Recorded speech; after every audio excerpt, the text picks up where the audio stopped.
Thank you, Gabe, and good evening. Welcome to Shimamoto Simpson Stadium on the campus of Imperial High School as the Tigers play host to the Palo Verde Yellow Jackets from Blythe. I'm Mickey Dale along with George Grijalva.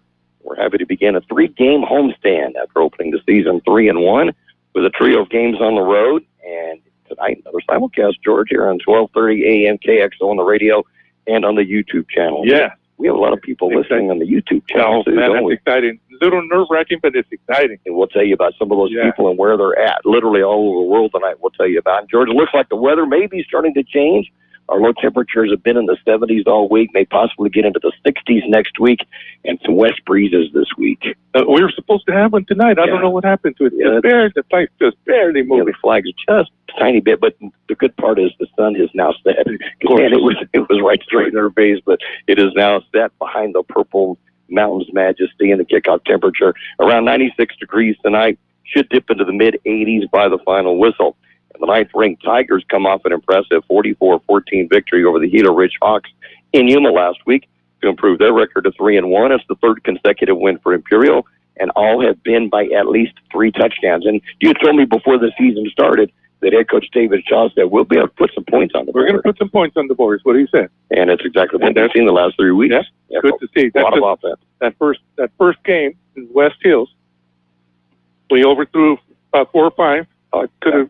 Should have gone for PVs, but that's one of those things too. And I pointed out many times over the seasons, and I'm sure you've remembered it, that John McKay, the famous coach of the USC Trojans, always said, I think we need to start with the second game of the year because the first game you can throw away. That's what we'll have to do with that one. It was a huge game for Julian Jimenez, who notched a trio of touchdowns and 179 yards rushing last week, adding a 4th touchdown receiving. So you talk about breaking out in the game. Yeah.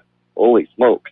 He's been running really strong the last few weeks, posting his second 100-plus yard rushing game of the season, and he now has 372 yards on the season, and that's on 61 carries with the 3 touchdowns and the 200-yard games.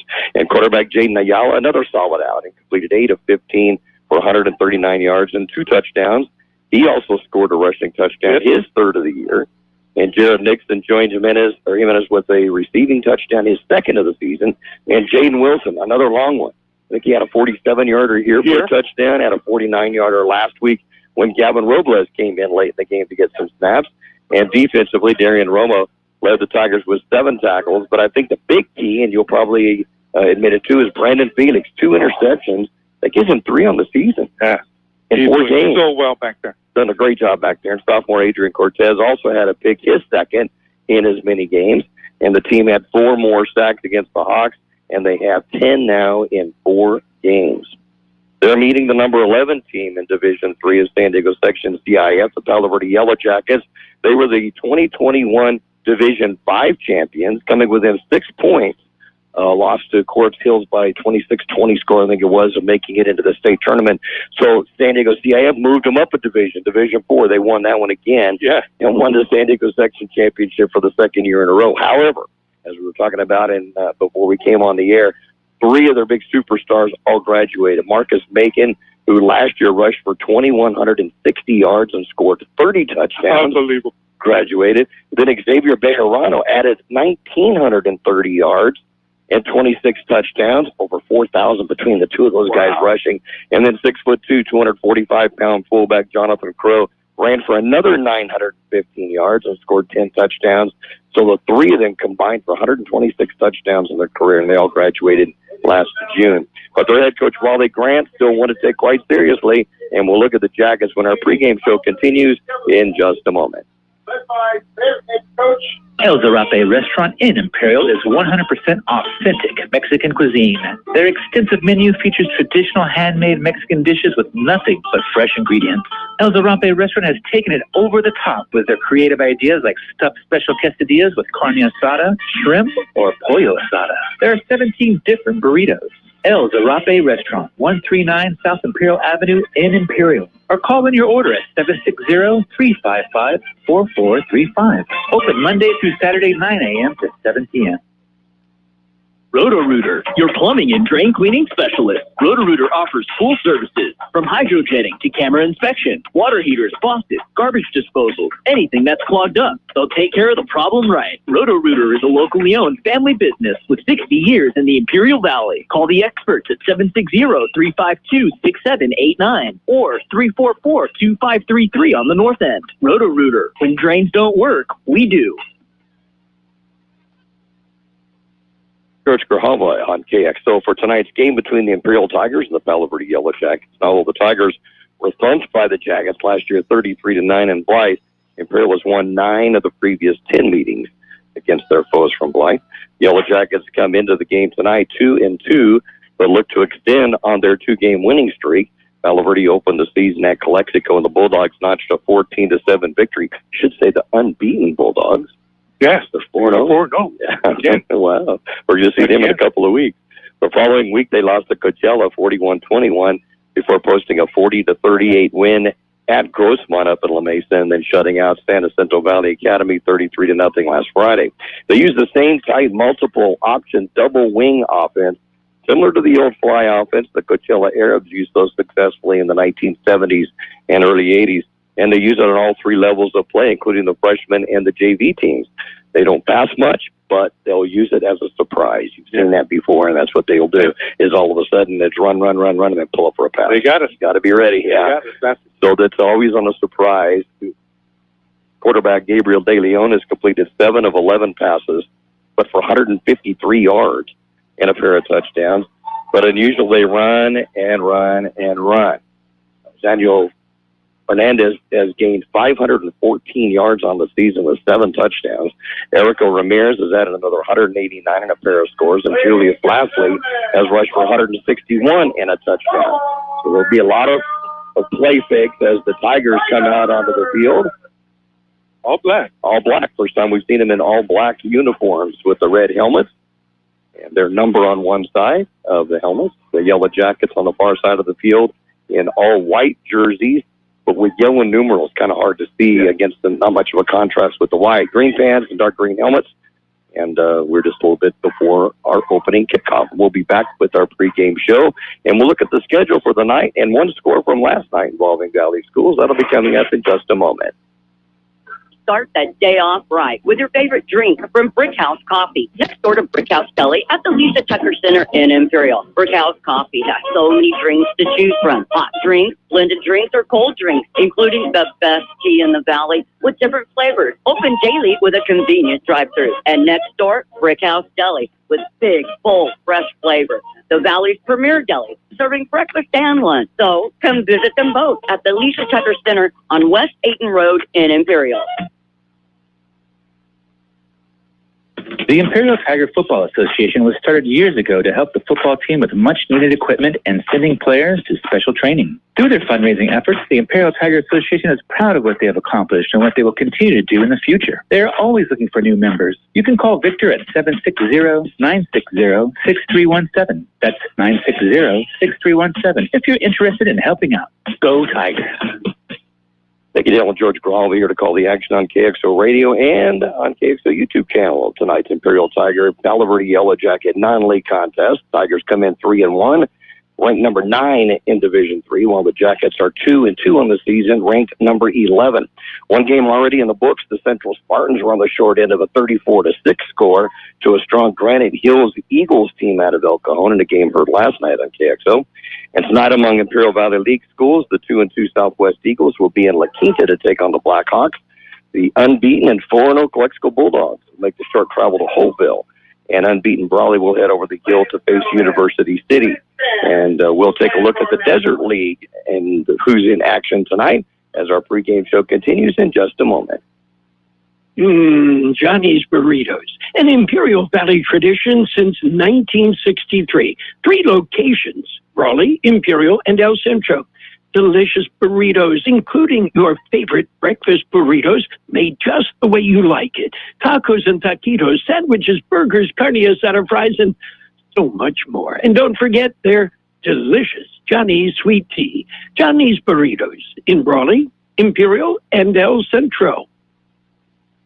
Hi, this is Jason Jackson, owner of Southwest Security. 2 years ago, I opened Southwest Postal, offering you 24-hour access 365 days a year. So if you're tired of dealing with the inconvenience of our post office hours and you would like to be able to get your mail when you want, Saturdays, Sundays, holidays, in the middle of the night, then come visit us at Southwest Postal with 24-hour staff. Plus, we're also your local FedEx, DHL, and Postal Service Center. We even offer text message and email notification when you receive your mail. Southwest Postal at the corner of 4th and Heil in El Centro. In the Desert League tonight, the 3-1 Calipatria Hornets will host Southwest of San Diego. I think they're the Raiders. And 2-2 Vincent Memorial, just east of Pine Valley. They'll take on the Red Hawks of Mountain Empire, and we'll try to keep tabs of those games throughout the night. So sit back and enjoy high school football on Kxo Radio, 1230 AM El Centro, California, and on our YouTube channel as well. And we found out there's quite a few people that are listening on the YouTube channel again tonight. Yes, we did. That was exciting. And they were listening last week? Yeah, listening last week. They were listening to the Mincher family. That's Levi Mincher's family is listening in from Florida, Alabama, Tennessee, and Mongolia. Wow, Mongolia. Isn't that cool? That is awesome. That's one of the neat parts of having things that are on an internet basis like that. Anywhere in the world can hear it. And Lee Elder's checking in from Talmadge, Ohio. 57 degrees, starting to drop back there, Lee. Clear skies. And Hurricane Lee is nowhere to be seen. The other hurricane. Also, Gabby Johnson, fellow classmate from 1977 here in Imperial, says 66 in Alpine. And go Tigers. Thanks for listening. Yeah, thank you for listening then, everybody. And I understand from Kurt Hoffman, who's going to keep us updated in scores, the Calipatria started at 6 tonight. So we're awaiting a score on that one, so we'll keep you tabbed up on that one. Saw Kerry Murphy today, who was in the class of 75. Got to speak with him briefly at Kareem Derrick's memorial service today. Got to speak with Benny from our class and Charles Lechner from our class, who's pastor of Church of Christ of El Centro and did the services. So it was good seeing them under unfortunate conditions. Yeah, and we always say it. Seems like we always do it. Yeah, and sad occasions like that. Right, it's sad occasions that we see him. But and then we saw Michael Pena. Yeah, that was so awesome. We got to see him. It's been a while since we've seen him, but he was Athlete of the Year at Imperial High School in 1992. And the female athlete was Shauna Duggan. Yeah, that's cool. Made quite a name in Hollywood doing stunts. Captain's coming out onto the field now. We're trying to get them from the far side. Ooh, they're hard to see. They are hard to see. They're white jerseys with yellow numbers and then a really tiny green outline on it. One of their captains is Douglas Meek. And we'll try to get others when we can see past the Tigers.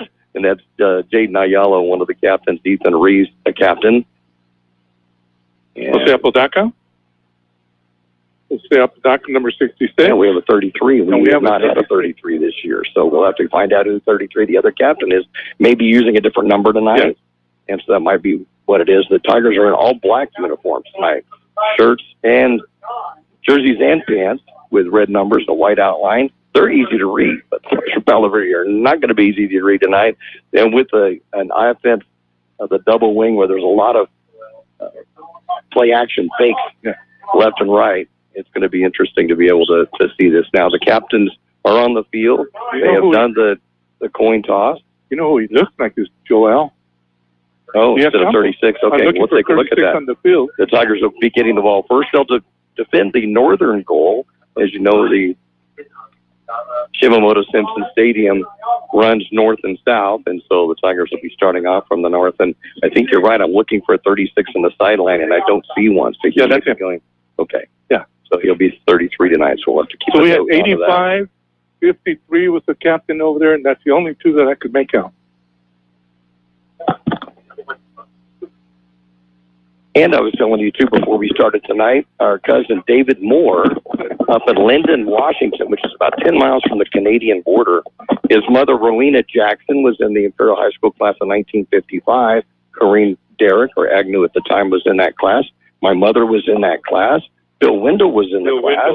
And my Aunt Roberta Dale was in that class of 1955. So anyway, David was listening from up in Linden, Washington, about almost as far as you can go north without getting into Canada. And he listened in on the YouTube channel last week, so I said that was nice for him to listen in to us on that. We got a visit with him about a month ago up in Linden, and a beautiful area up there. I bet. I'm telling you, I've never been north of Sacramento, so I have no idea. And Michael was saying he's from Redding. So green. And we've got a niece and a nephew living in Redding. And that's where So I got to coach Michael when he was 15. I coached the Babe Ruth team here. Mm-hmm. And he was my star player. We had a great time. Terry Scott will be kicking off for the Yellow Jackets. And it's going to be a short at the 32-yard line, and the Tigers will go right straight down on the field at that point as making the catch, Brandon Felix, and the Tigers go on offense. Jaden Ayala will be at the quarterback position. Julian Jimenez will be at one running back. Andres Castro will be in and out as running back as well.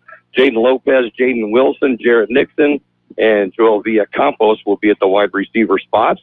And then along the line, Jillian Rosales, Jordan Malik, Maximus Alvarez, Jose Apodaca, and Ethan Aguirre Fierro. Tigers will send Nixon and Villacampos to the near side. I expect a big game from Nixon right here. And off Jimenez up the middle. He'll get through the initial line, continues to power across the 40-yard line to near the 42-yard line. And a good first down gainer for Julian Jimenez. Took about 4 Yellow Jackets to bring him down. I think one of them was number 9, Darian Scott. Put at the 41, so a 7-yard gain, second down and 3. Jimenez 179 yards rushing last week with 3 touchdowns. He was just an animal last week. Handed off, late handoff, but he's going to get the first down crossing the 45-yard line to about the 46 before getting stacked up, and a first down for the Tigers on the gain of 5. Good start. That took about 4 Yellow Jackets again to bring him down. Late handoff, so that's kind of scary. He was almost past him. It was out, the snap was up to the right of the quarterback. Right. And JJ was to the left, just barely got it to him. Like Brandon Felix is to the right side, and the Tigers will have 3 wide receivers to the near side with Nixon, Villacampos, and the penalty flag is going to go against us. The Tigers were moving. And the slot to the near side, Jaden Lopez.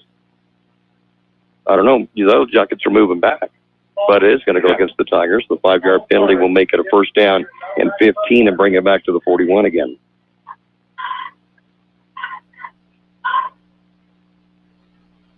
Keep the same formation. Ayala in the shotgun. As Jimenez behind him, we'll get the call over left tackle. We'll break a couple of tackles. Spins at the 45-yard line to the 50. Finally going to be brought down near the 48 or 47-yard line of the Yellow Jackets, just short of the first down, but another good run. Julian Jimenez. That was all Julian there. He went off the right tackle, got hit, spun away, hit it out to the flat. Gain of 6, second down, and a very manageable 4 from the 47 of Palo Verde. Same alignment. Ayala gets the snap. Hands off to Jimenez again. He'll get the first down, drives to the 40-yard line before being brought down. A gain of 7, another first down for Imperial. Great push by the front line for the Tigers. He's going untouched until he gets to the linebackers. And then that one was one-on-one. Good job by the Yellow Jacket defender. 25 yards on 4 carries on this drive by Jimenez, the opening drive of this ball game. You're listening to the action on Kxo Radio, El Centro, California, 1230 on your AM dial, and on the KXO YouTube channel if you're outside of the valley. Ayala takes his time, and off again, Jimenez up the middle, breaks the tackle at the line of scrimmage for a moment, and just when he thought he'd really break it, he gets shoestring tackle, brings him down after 2. Try to take him down up high, and you can't do it. Take him up, legs out, and he goes down. So he'll get to the 38-yard line on the gain of 2, second down and 8. I like what they're doing with Nixon. There's 2 defenders on Nixon here. So Joel should have a one-on-one the whole game here. And a little bit of hype on the deep back. Gabriel De Leon, who's their quarterback, is also playing both ways tonight. Handoff Jimenez over the right side. They're going to get him from behind the line of scrimmage to trip him up, but he'll dive forward for a yard, but a third down and 7 coming up for Imperial. Big hit by number 15 for the Yellow Jacket. Put him down on one knee. And coming from around the offensive line for the Tigers to trip him up. Good job by Philip Maciel for the Yellow Jackets. 3rd and 7 from the 37 of the Yellow Jackets. Fake the handoff, back to pass. Going to throw, it's going to tip, interception on the tip drill. and De Leon will make the interception at the 28-yard line, and Palo Verde will have the ball first and 10. That's the first interception thrown by Ayala this year. I didn't see who tipped that. Was it us that tipped it or the defender? I think the defender did it. Bounced right to the DB. So it'll be Palo Verde's ball, first and 10. 8:44 to go in the first quarter play. No score. We should move that ball pretty nice. So down the field, what, about 40 yards? Yeah, we started off at our own 34 and got down to there. We were at their 37-yard line. We moved the ball real nice. Ball's going to be placed at the 29, and as we said, they're shoulder to shoulder along the line of this double wing formation. Usually a man in motion is coming to the near side, hand it to him. He follows his blockers up and breaking through the initial line and getting some yardage up to about the 33-yard line is Fernandez. We got the two linebackers combining for the tackle there, Darian Romo and Ethan Reed. It's going to be a 4-yard gain, second down and 6. Fernandez with 514 yards rushing. You know what with 7 touchdowns this year. If you have two defenders just crash, it's like bowling pins. I think they would just fall over and they don't know where to run. Ooh, and to the second back through again, follows the quarterback as the blocking back. And the carry will get out for the first down. See who comes out of that big old pile. Max Alvarez. Wrapped his legs, couldn't go anywhere. Kenneth Salazar is on the carry.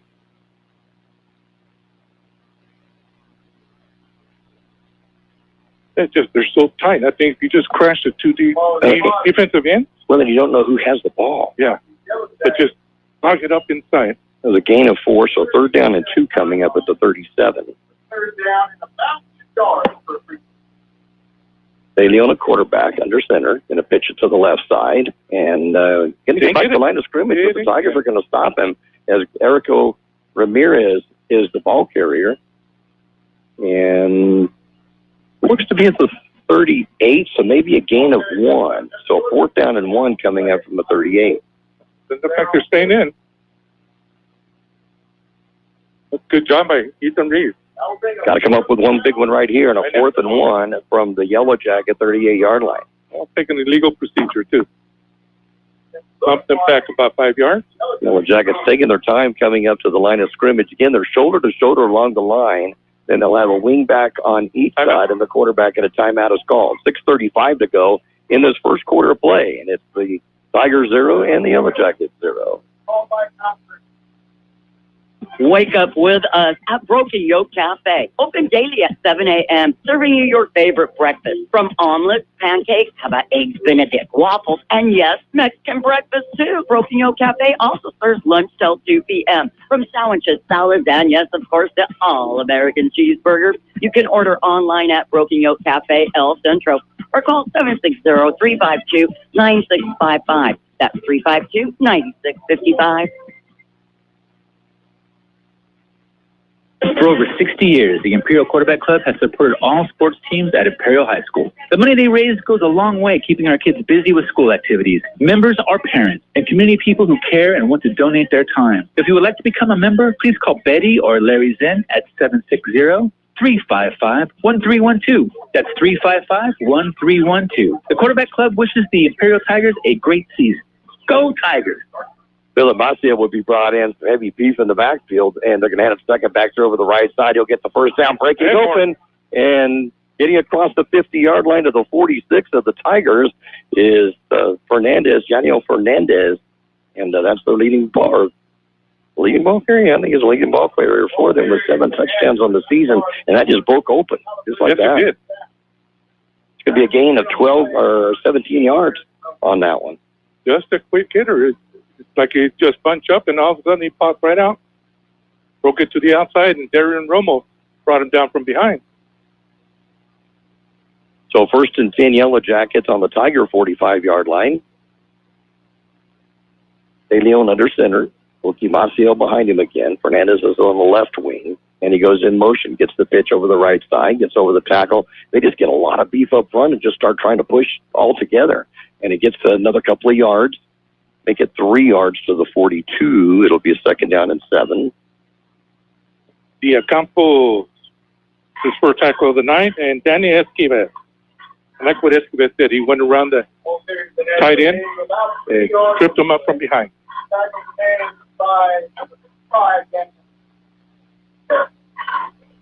Rafael stays into the backfield. 5'10" and 240 will be in a fullback position. Again, running out of the double wing. Oh. And offside. Tigers lining up offside. Yeah, he lined up. So instead of a second and 7, make it a second and 2 and bring it to the 37-yard line. Second penalty tonight against the Tigers. So second down and 2 from the Tiger 37. Palo Verde's initial drive of the game after an interception by their quarterback, Gabriel De Leon.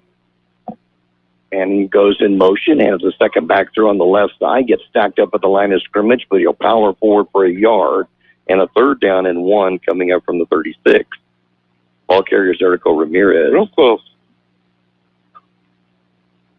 Ball carriers ahead for a game. We got J.J. Jimenez with his first tackle of the night for the Tigers, along with Levi Mincher with his first tackle. His uncle was listening tonight from Mongolia. Mongolia, that's awesome. Amazing. He's a missionary in Mongolia listening in tonight. Glad you're with us. Hope you enjoy the ball game. It's third down and 1 for Palo Verde. And goes in motion. Ramirez gets the call on the right side, puts his head down, will get the first down across the 35-yard line to the 34.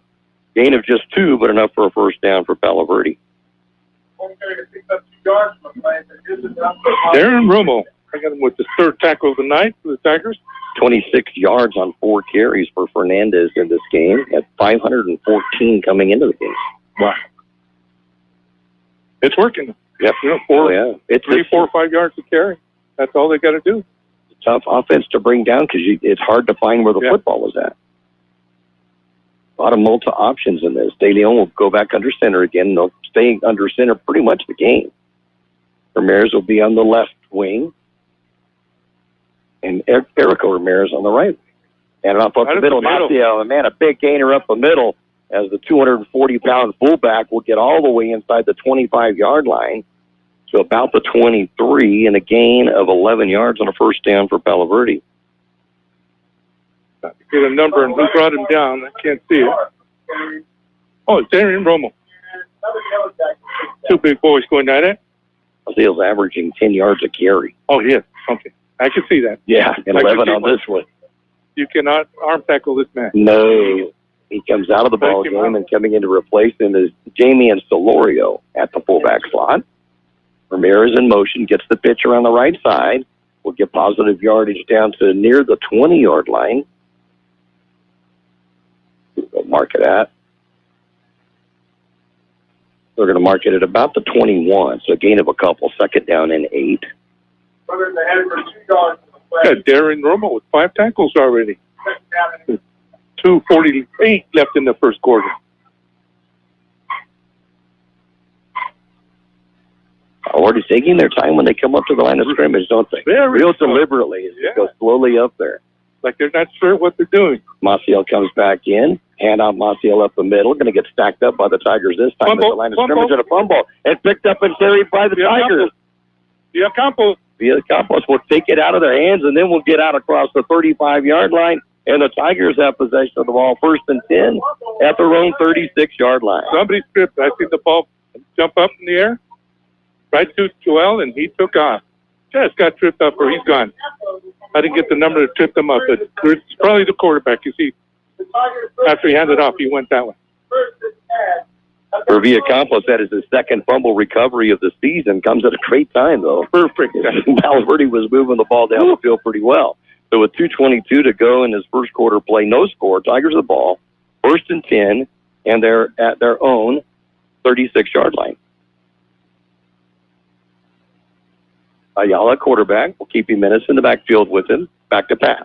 Looks over to the near side, going to pass it off, and He got it. it's going to be caught by Nixon. And Nixon's going to get down to the 30-yard line of Palo Verde. Looks like it was going to be intercepted by De Leon, and it ran right by it. He went right to his man.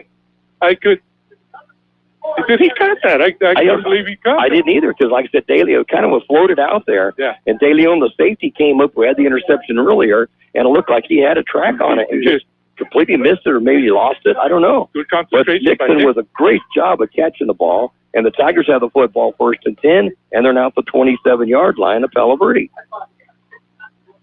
See, that's what they're talking about over here, too. Yeah. Oh. And we're going to have another penalty. I think we're going to have a motion penalty against 62, the Tigers. 62 jump to the Tigers. Jordan Mallett. 37 yards on that pass.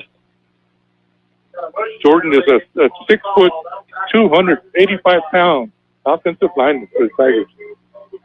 Third penalty against Imperial in this ball game in this first quarter.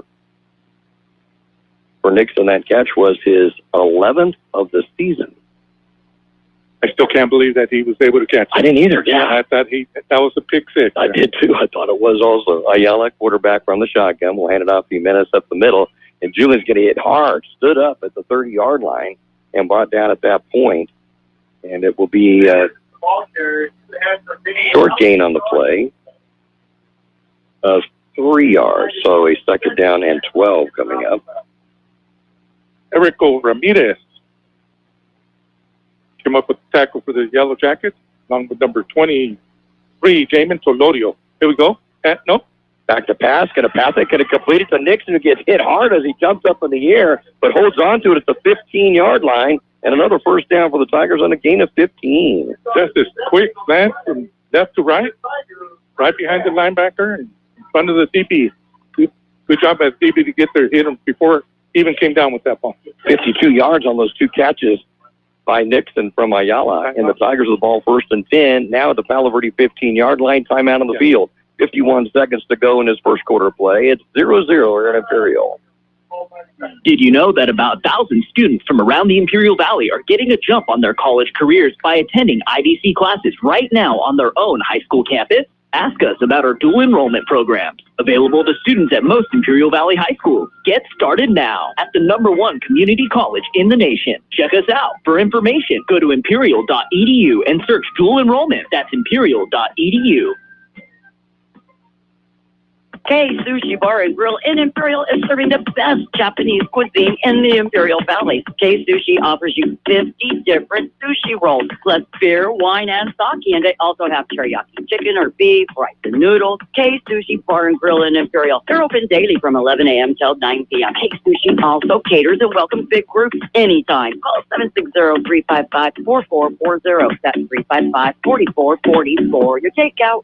After an exchange of turnovers for each team, the Tigers have the ball. 1st and 10 at the Yellow Jacket 15, back to pass Ayala. Pump fake, now going to throw it, tipped away and intercepted.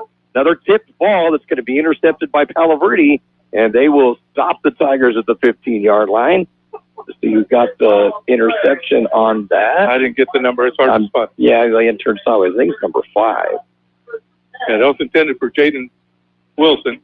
Serious Parrish, another tip ball. Yeah. Another tip. No, there was nowhere to throw. We were right in line with that one. 2 defenders, and he tried to split him, and one just reached out and tipped it to his teammate. So the ball will be at the 13-yard line of Palo Verde, 1st and 10, with 44.4 seconds on the scoreboard in this first quarter. No score. 3 turnovers in this first quarter, and that's not something we have seen. That's the second interception thrown by the Tigers on the season, both of them coming in this first quarter. Handing off second back through on the right side, breaking open and breaking tackles is Ramirez, and he'll get out across the 15 and near the 18-yard line. That'll be a gain of 5, 2nd and 5 coming up. A little Eddie Martinez, along with Darren Romo. To give him the extra yard to the 19, so actually a 6-yard gain by Ramirez. 2nd down and 4 from the 19. Yeah, it looks like he's going nowhere, and then he just pops out. And breaks open. Yeah, from the big old group, they're bounce it out. Another handoff over the right side, and it's to Ramirez once again. and that'll be the final play of this first quarter as it gets to the 22 and a gain of 3. No score here in Imperial. It's the Tigers and the Yellow Jackets. We're back for quarter number 2 in a moment. Dan's Auto Body has been serving customers in the Imperial Valley for many years now. Their mission is to be recognized as a premier provider of auto body repair services. Dan's Auto Body also works closely with you and your insurance company on your collision repair. They're committed to delivering superior quality and customer service by exceeding your expectations. Dan's Auto Body thanks you for making them #1 with CarWise.com. Give them a call or stop by 1880 West Euclid Avenue in El Centro. El Zarape restaurant in Imperial is 100% authentic Mexican cuisine. Their extensive menu features traditional handmade Mexican dishes with nothing but fresh ingredients. El Zarape restaurant has taken it over the top with their creative ideas like stuffed special quesadillas with carne asada, shrimp, or pollo asada. There are 17 different burritos. El Zarape Restaurant, 139 South Imperial Avenue in Imperial. Or call in your order at 760-355-4435. Open Monday through Saturday, 9 a.m. to 7 p.m. Have some updated scores for you. Southwest of San Diego and Calipatria for the north end, 14-14 at the half. It's Brawley 6, University City 0. That's in the first quarter, just getting started. And La Quinta 7, Southwest 0. With 7 minutes left in the first quarter there. And it's Calexico 7, Holtville 0 in the second quarter. Okay. So we thank you, Kurt, for those updated scores. Yeah, that is awesome. Now we can relay those on to the listeners. I love that. Man goes in motion, takes the hand up, back to pass, going to throw it over the middle and over the head of the intended receiver, just out of reach of the intended receiver. And that's where they surprise you after run, and then they pull up and throw. Is intended for Alonzo Hernandez, but falls incomplete. And he was open. He got behind the DB. There's one defensive back for 2 receivers there. They're talking about it right now. So it'll be a second down and 10 from the 23. They did get the first down on that gain that we thought was for 3 yards, but it actually went for 4. So it's now second down and 10 from the 23.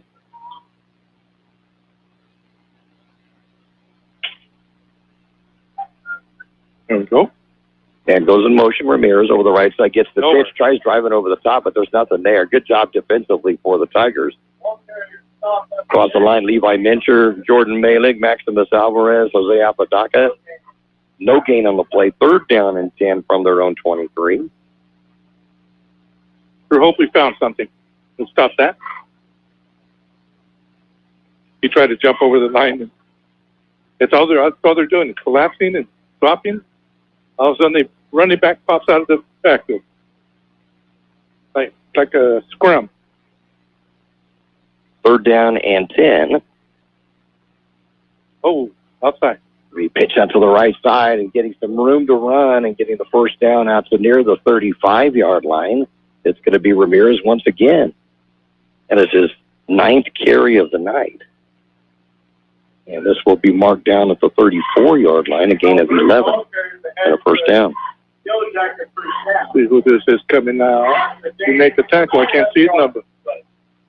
Oh, Bo's in. So 49 yards on 9 carries. Go back into the lineup. Eddie Martinez in the defensive backfield and Brandon Felix. Julian Jimenez at linebacker. Ethan Reeves, Darian Romo, as you mentioned, had 5 tackles real early in the ball game. Joel Villacampos and Danny Esquivas. So first and 10, Palo Verde from their own 34. They kneel a quarterback under center. We'll have a man in motion come to the near side. Gets the pitch. Looks for room up the middle. Tigers are going to stack him up at the line of scrimmage. Maybe a gain of a yard on the play by Erico Ramirez. And that is his 3rd carry of the night, all single yards. Second down and 9 from the 35. Max Alvarez and Darian Romo. I've got it with 8. Wow. What a game already. Yeah, think about it. 8, and we're just starting the second quarter. No scores. There's been 3 turnovers, 2 interceptions by the Tigers, and a stolen fumble by the Tigers to stop the Yellow Jackets deep in there into the field. Ramirez gets the call around the right side. Penalty flag goes down. Looks like a holding area as the ball gets to the 40-yard line. It'll be a gain of 5, but the penalty flag is back in the area of offensive holding, so we'll hold up on that.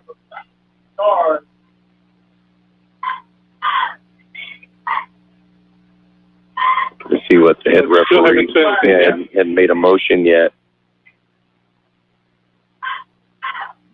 But looking toward the Tigers.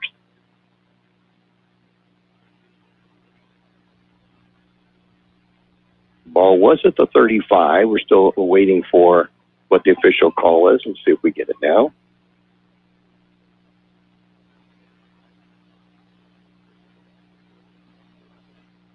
Face mask. Face mask against the Tigers. Okay. That's where you'd get a penalty flag from back there. Lee Elder saying that Palo Verde offense sounds like the offense Cal Jones ran at Centro all those years ago, a Delaware wing tee. Something similar to that, Lee, although they're very, very tight together. Very tight, yeah. I've never seen an offense other than Wally Grant's teams at Palo Verde that are shoulder to shoulder. There's just no gaps at all in there. And then they have the wing backs are just slightly behind and just a little bit of room between them and the tight end. Yeah. Tight ends, yeah. When they go in motion, they toss in the ball. Fourth penalty against the Tigers. Pitch to Ramirez around the right side again, and Ramirez not going to be hit until he gets up near the first down. Looks like he's going to get it out to about the 45, and that will be good enough for the first down. Ethan Reed pushed him out, but not after he made the first down. Back to the 44. Yeah, 44. But it will be a first down. First down. Right.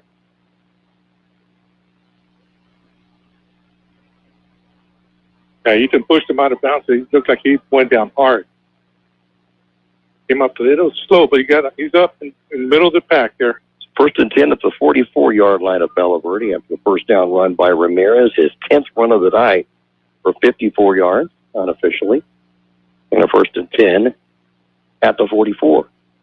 And a motion to the near side. It's the other Ramirez, Erico, and he gets hit behind the line of scrimmage and will be tackled after a gain of a yard at the 45. Good pursuit by the Tigers.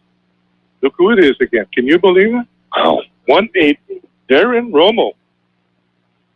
We'll get double figures here really soon. God, I got him 1-9. Erico Ramirez has carried 4 times, 1 yard each time. 4 yards. That's it? Yeah. 4 carries, all of them for a single yard. So 2nd and 9 from the 45 for the Yellow Jackets. So they need to keep running the other way then, because they're not going to run against the left side or right side of the Tiger defense. My sister Kyla is listening in from Middleton, Idaho, 77 degrees. Hey, says, Kyla. Go Thanks for Tigers. listening in. Thanks for tuning in, Kai. Class of 75. 75. And penalty flags go down just at the snap of the ball. Wow, we got a pile up there. Right at the line of scrimmage, but a penalty flag was thrown way before it. Oh, I wish everybody could see this. It was so funny up front. It's like dominoes. They're just laying on top of each other, both teams. There's going to be a ball start against the Yellow Jackets. That would be a 5-yard penalty and pull it back to the 40-yard line. And we'll make it a 2nd down now and 14 from the 40. I think that is the first penalty against Palo Verde tonight. Yes, it is. We'll get a quick update. Raleigh over University City, 13-0 in the second quarter. La Quinta, 13, Southwest nothing, also in the first quarter. 2nd down and 14 from the 40-yard line of the Yellow Jackets. And goes in motion. Fake the pitch. Go back to pass. Those that are over the middle. Has a receiver. Get it complete to the Tiger 40-yard line. Will be dragged down by several Tigers, but not until he gets all the way down to the 31. And the receiver's Alonzo Hernandez. Here's where they lull you into those runs, and then all of a sudden, boom, go pass over the middle. This is what happened to us last year. The 31 on the pass from De Leon to Hernandez. And that's going to be 29 yards on that one. Oh, it's only 6'1". That's not bigger.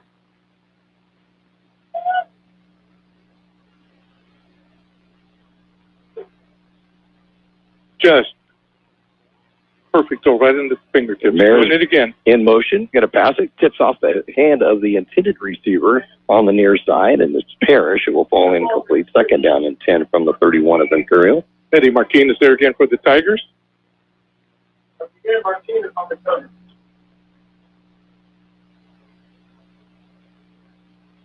They're open, though. They're getting wide open. Yes, they are. We only have 2, I'm going to call them 3 safeties, 3 linebackers, and then everybody else is on the line. One of 3 for De Leon, but for 29 yards. Ever seen an offense that comes up to the line so slowly? No. They just walk casually up there. I'm sure it's deliberate, too. Ramirez in motion, gets the pitcher on the right side. A lot of pursuit by the Tigers. Gets hit behind the line of scrimmage, still in his feet, though, but he'll fight his way to get back to near the first down, but I think he's going to be a yard short, and there'll be a 3rd down and 10 at the 32-yard line. Good pursuit by the Tigers. Oh, yeah, they just spread that out. Ethan Reeves finally brought him down. He was not going to outrun Ethan. First time that he's been stopped for a loss. 53 yards now on 11 carries. So a 3rd down and 11 from the Tiger 32-yard line. 6:11 remaining in the first quarter. No score here in Imperial. The Tigers and Yellow Jackets on Kxo Radio, Centro, California. 1230 on your AM dial and on the Kxo YouTube channel. And timeout will be called by the Tigers. 6:02 remaining in the first half. Tigers 0 and the Yellow Jackets 0. Roto-Rooter, your plumbing and drain cleaning specialist. Roto-Rooter offers full services from hydrojetting to camera inspection, water heaters, faucets, garbage disposal, anything that's clogged up. They'll take care of the problem right. Roto-Rooter is a locally owned family business with 60 years in the Imperial Valley. Call the experts at 760-352-6789 or 344-2533 on the north end. Roto-Rooter, when drains don't work, we do.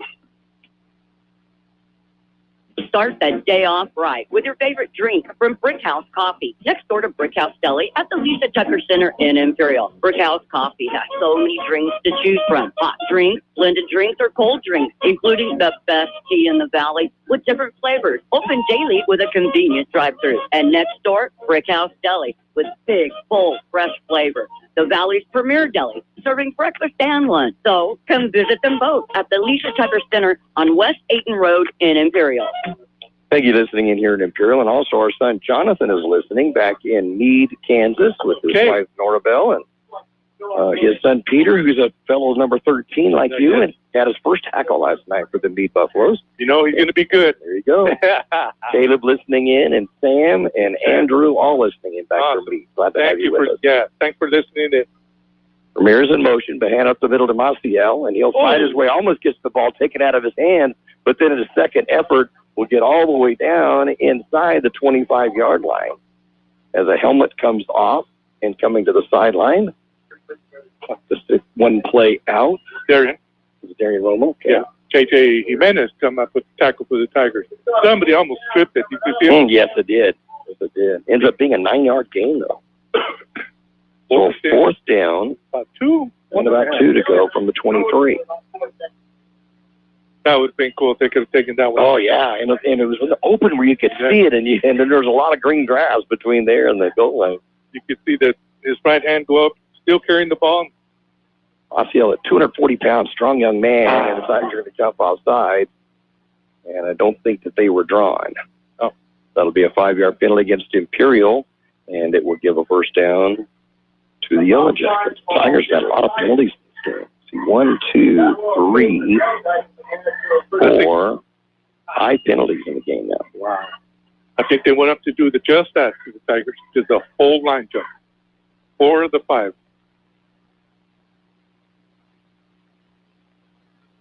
Look at how slow they go up. Oh, they do. It's very deliberate. And, of course, the defense just can't wait to get the play going so they can try to make a stop. And they're just slowly sauntering up to the line of scrimmage.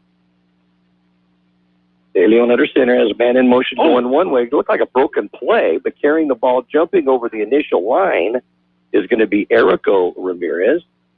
And he will get positive yardage to about the 15-yard line. So a gain of 3, second down and 7.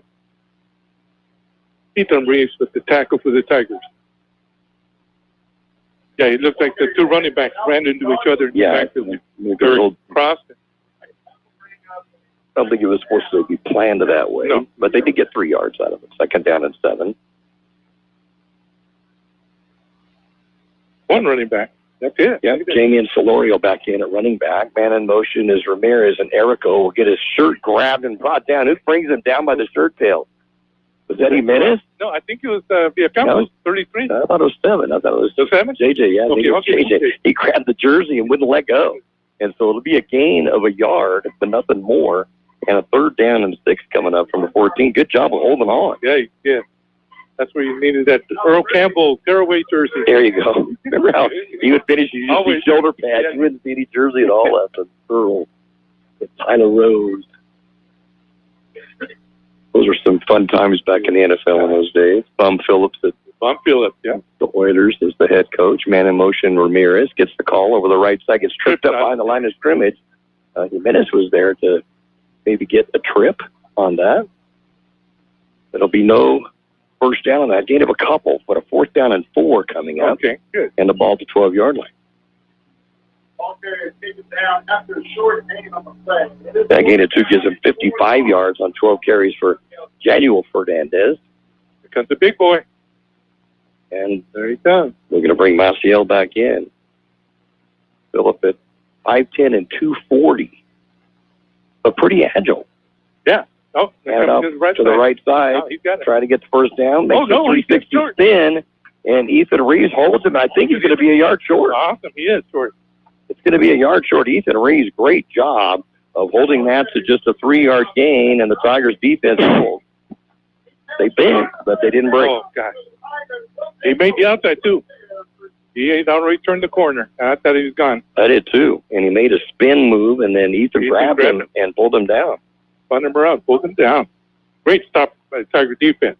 So 1st and 10, Tigers will take over at their own 11-yard line. How about an 89-yard try? Oh, well, I'll do that. Would that be fine? I'd be all in on that. In 2 minutes and 50 seconds. Make it a 90-yard drive. They're going to put it the ball at the 10-yard line. 1st and 10, Tigers. Ayala, and hand it off over left tackle. I didn't see the ball carrier. Trying to see. It might have been Villacampos, maybe. Let's see. JJ. JJ. I thought it was a different back. No, it was Villacampos. Oh, it is Villacampos. Yeah, that's what it is.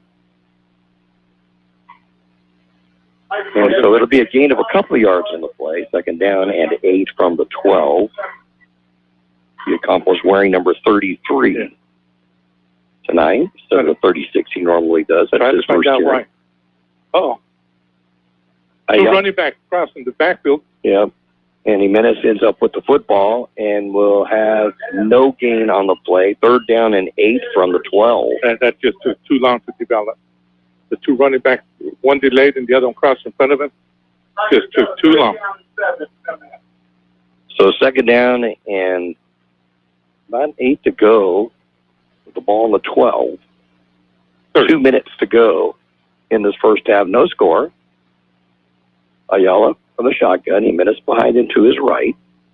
Gets the snap, goes back to pass. That's up in the pocket. Throws over the middle. Has a receiver. Completes it to Dixon at the 35. Brought down at the 38. First down for the Tigers. Pretty. I like the way he cut in front of the defender. They're going to put it to the 40, so go ahead. As soon as the Yellow was getting ready to throw the ball, he made the cut. That was like a timing pattern. Here we go. They're already there. It was that pass right on the money, too. Handoff's going to Jimenez. Jimenez will get across the 45 out to about the 48-yard line. A gain of 8, 2nd and 2. The yard markers weren't even ready. So 3 completions, all to Nixon tonight, and totaling 80 yards. Another completion. This time it's going to be completed to Jaden Lopez, and he will get into Palo Verde territory. Going to be brought down at the 40-yard line. That'll be a gain of 12 and a first down. That was pretty fast, right between 2 defenders. They're ready, Nick. And that's going to go up the middle. First time we see Cortez tonight, or Castro tonight. And Andros will get down inside the 40-yard line to about the 36. Wow, what a collision there. Oh, he did not want to go around. He went right through him. Just like a ran. They're under center already. So Ayala will have Castro behind him, fakes the handoff, drops the ball, and then it's going to be hit, and he's going to be brought down for a big loss. Just lost the handle of the football. He was looking to pass and was looking in the area of Jared Nixon on the far side. He had it in his left hand. That was not a bad snap. It's going to be lost back to the 42-yard line. Timeout on the field, 40 seconds remaining in this first half. The Tigers 0, the Yellow Jackets 0. Start that day off right with your favorite drink from Brick House Coffee, next door to Brick House Deli at the Lisa Tucker Center in Imperial. Brick House Coffee has so many drinks to choose from. Hot drinks, blended drinks, or cold drinks, including the best tea in the valley with different flavors. Open daily with a convenient drive-thru. And next door, Brick House Deli with big, full, fresh flavor. The Valley's premier deli, serving breakfast and lunch. So come visit them both at the Lisa Tucker Center on West Ayton Road in Imperial. So the Tigers will have the ball. 3rd down and 12. And they'll be back at the 42-yard line. That loss a moment ago was a loss of 6 to Ayala. And just looks like he was getting ready to throw and didn't have a good handle. Didn't have it yet. Yeah, he was already looking at his receiver and didn't have the ball yet. So 3rd down and 12 for the Tigers from the Palo Verde 42-yard line. Jaden Wilson to the right by himself. Castro in the backfield with Ayala. Takes the handoff. Going to throw it over the middle. Has a receiver. Whoa, what a great catch by the Tigers down at the 20-yard line. Who is this? What a tremendous one-handed grab up in the air. Number 0. Who might it be? I don't know. Who would normally be out there that we... Jaden Wilson, maybe. He spiked it. Jason Wilson. We haven't seen a number 4. Offside. Imperial. Spike it to tight. I'll bet Jaden. No, Jaden Wilson's there. Number 4. Here. No, he's number 4. He's there. Yeah. Who else could it be? Dorame? Oh, that's 16? Yeah. Do we see him back there? I bet that's who it is. There's a penalty flag that is down on the field. What a tremendous catch, though. He got that from behind him. That was behind him. And brought it with one hand down. So I'm thinking that's who it may have been. But what a great catch. And it'll put it down to the 23-yard line. So it's going to be a 19-yarder on that. Penalty's going to go against the Tigers on a false start. So it'll make it a 1st and 15 and bring it back to the 28. Yeah, they don't have a 0 either. Yeah, nope, 16's on the sidelines. So it's not 16. It's not Dorame. No. Oh, he's 13. That's 13, right. yeah. So we'll look and see if we have a 13. Back to pass Ayala. Going to go into the end zone, looking for Nixon, jumping up for it. Intercepted in the end zone. Did he stay in bounds? It's on the far side, and I believe it is. Yep, another interception. Can you see who it is? That first guy there. Number 5. Cheering, congratulating him as he's coming out of the sideline. And that's going to be Parrish who gets the interception. If Jared takes a step this way to the inside, he's in front of the defensive back. That's the 2nd interception on the night. And the 3rd pick thrown by Ayala tonight. He had none coming into the game against 7 touchdowns. I would almost give that one to Nixon because he takes a step to the right and he's in front of the defender. He kind of waited for the ball to get there. He's trying to out-jump him, but there was no... Ball was underthrown a little bit. Underthrown. Adjust. 1st and 10 at the 20-yard line for the Yellow Jackets. Taking their time once again, 21 seconds to go in this first half. No score and a timeout on the field. With 21 seconds to go. Penalty. Oh, there is. Okay. I saw their coach come out on the field. I thought he was calling timeout, but no, it'll be a penalty against Palo Verde. There was movement on that side. Okay. So make it a 1st and 15, bring it back to the 15-yard line. That was a nice drive by the Tigers that has started at their own 10-yard line. They should have stayed with those short passes. They were working. Tigers have totaled up over 100 yards passing tonight, but with 3 interceptions. Man comes in motion on the near side, going to hand it off up the middle, and dragging some Tigers back for a gain of about 4 yards on the play. See a number here for us. And it's going to be JJ. Erico Ramirez on the carry, gain of 4. JJ brought him down. 2nd and 11 from the 19. And that'll be the end of this first half of play. With the score, Imperial Tigers 0, the Palo Verde Yellow Jackets 0. We'll get you the stats of this first half.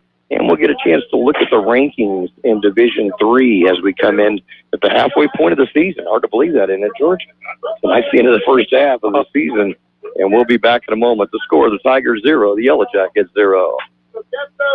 The Imperial Tiger Football Association was started years ago to help the football team with much-needed equipment and sending players to special training. Through their fundraising efforts, the Imperial Tiger Association is proud of what they have accomplished and what they will continue to do in the future. They are always looking for new members. You can call Victor at 760-960-6317. That's 960-6317 if you're interested in helping out. Go Tigers. Johnny's Burritos, an Imperial Valley tradition since 1963. 3 locations, Raleigh, Imperial, and El Centro. Delicious burritos, including your favorite breakfast burritos, made just the way you like it. Tacos and taquitos, sandwiches, burgers, carne asada, fries, and so much more. And don't forget their delicious Johnny's sweet tea. Johnny's Burritos in Raleigh, Imperial, and El Centro. Hi, this is Jason Jackson, owner of Southwest Security. 2 years ago, I opened Southwest Postal, offering you 24-hour access 365 days a year. So if you're tired of dealing with the inconvenience of our post office hours and you would like to be able to get your mail when you want, Saturdays, Sundays, holidays, in the middle of the night, then come visit us at Southwest Postal with 24-hour staff. Plus, we're also your local FedEx, DHL, and Postal Service Center. We even offer text message and email notification when you receive your mail. Southwest Postal at the corner of 4th and Hiles in El Centro. Wake up with us at Broken Yoke Cafe. Open daily at 7 a.m., serving you your favorite breakfast. From omelets, pancakes, how about eggs Benedict, waffles, and yes, Mexican breakfast too. Broken Yoke Cafe also serves lunch till 2 p.m. From sandwiches, salads, and yes, of course, the all-American cheeseburger. You can order online at Broken Yoke Cafe El Centro or call 760-352-9655. That's 352-9655. Halftime score, Imperial 0, Palo Verde 0. No scores to tell you about on that, but we'll keep you updated and we'll get some other scores from around Valley schools in just a moment. But in this first half for the Tigers, Jaden Ayala has completed 5 of 8 passes in the first half for 111 yards, but with 3 interceptions that occurred. Alfredo Dorame is number 0 that we were telling you about, had a 19-yard catch in this first half. And also Jaden Lopez, a 12-yard reception, but 3 of them by Jared Nixon, totaling 80 yards in this first half for Imperial.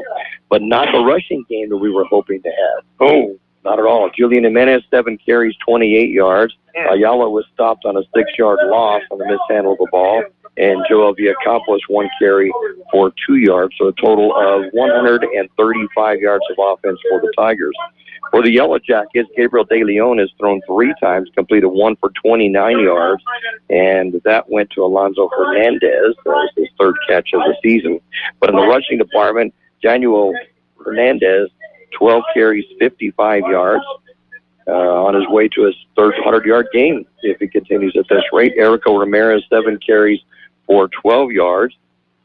Philip Maciel, 3 carries for 21, and Kenneth Salazar, 1 carry for 4 yards. So 92 yards, 76, 80, 92 yards rushing, along with the 29 passing, 121 yards of offense for Palo Verde, and 135 for Imperial. So pretty equal on that. Yeah, pretty even. Respects, but 4 turnovers in the game. That's killing. 3 interceptions by Imperial, and then 1 fumble recovery by the Tigers.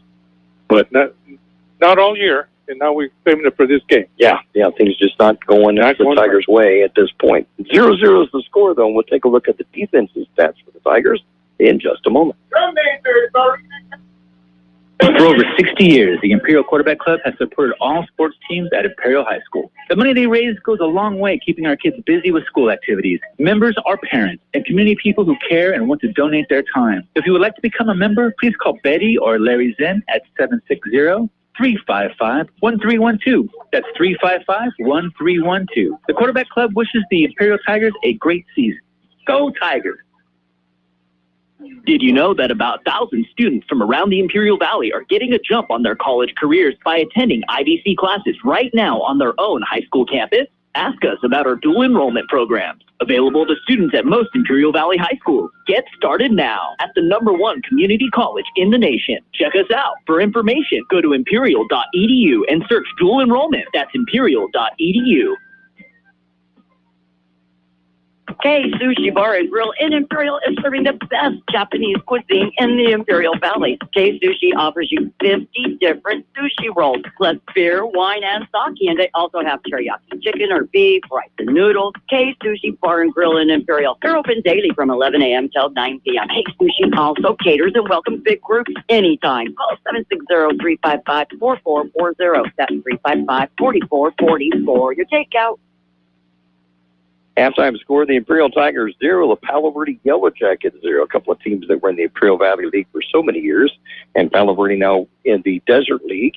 And who knows, perhaps they might get back into the IVO. Though they played for the last 2 years, at least, and this year they don't look bad at all. No, not at all. They can move the football, there's no question. There for a while, and they couldn't. They couldn't do anything against Imperial. No, there were some big scores where the Tigers were scoring in the 60s. Yeah, you felt bad for them because that was in the 70s. They were powerhouse. Oh yeah, no, they were very good teams, and usually rushing on that point too. And Wally Grant came in just a few years ago, quickly turned this program totally around. They won their last 2 CIF championships in San Diego section in Division 5, Division 4, and now they're up in 3. Yeah, up in 3, just like that. Who's the team? The coach they had for years? Like this name. The name is escaping me. Dagnino? Yeah. I'm thinking Delfino. I had Delfino. You're close. You have some defensive stats? Oh, yeah, we sure do.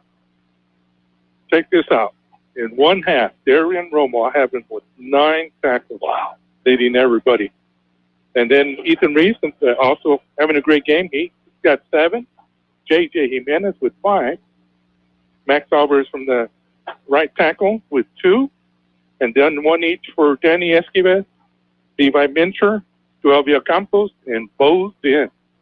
Oh, little Eddie Martinez had 2. And we had the fumble recovery? And the recovery, Villacampos.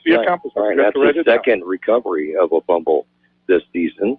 And so that was one big spot for the Tigers, too. And I can't help but think of when Palo Verde was getting down to near our goal line and Ethan Reeves stopping them on a 4th and 2 after a 1-yard gain, but didn't make the first down. Yeah, that was a big stop by Ethan. Yeah, no question about it at all. We have some updated scores. We'll take a look at those in a moment as our halftime show continues after this. Kxo Sushi Bar and Grill in Imperial is serving the best Japanese cuisine in the Imperial Valley. Kxo Sushi offers you 50 different sushi rolls, plus beer, wine, and sake. And they also have teriyaki chicken or beef, rice and noodles. Kxo Sushi Bar and Grill in Imperial. They're open daily from 11 a.m. till 9 p.m. Kxo Sushi also caters and welcomes big groups anytime. Call 760-355-4440. That's 355-4444. Your takeout. Stan's Auto Body has been serving customers in the Imperial Valley for many years now. Their mission is to be recognized as a premier provider of auto body repair services. Stan's Auto Body also works closely with you and your insurance company on your collision repair. They're committed to delivering superior quality and customer service by exceeding your expectations. Stan's Auto Body thanks you for making them #1 with CarWise.com. Give them a call or stop by 1880 West Euclid Avenue in El Centro.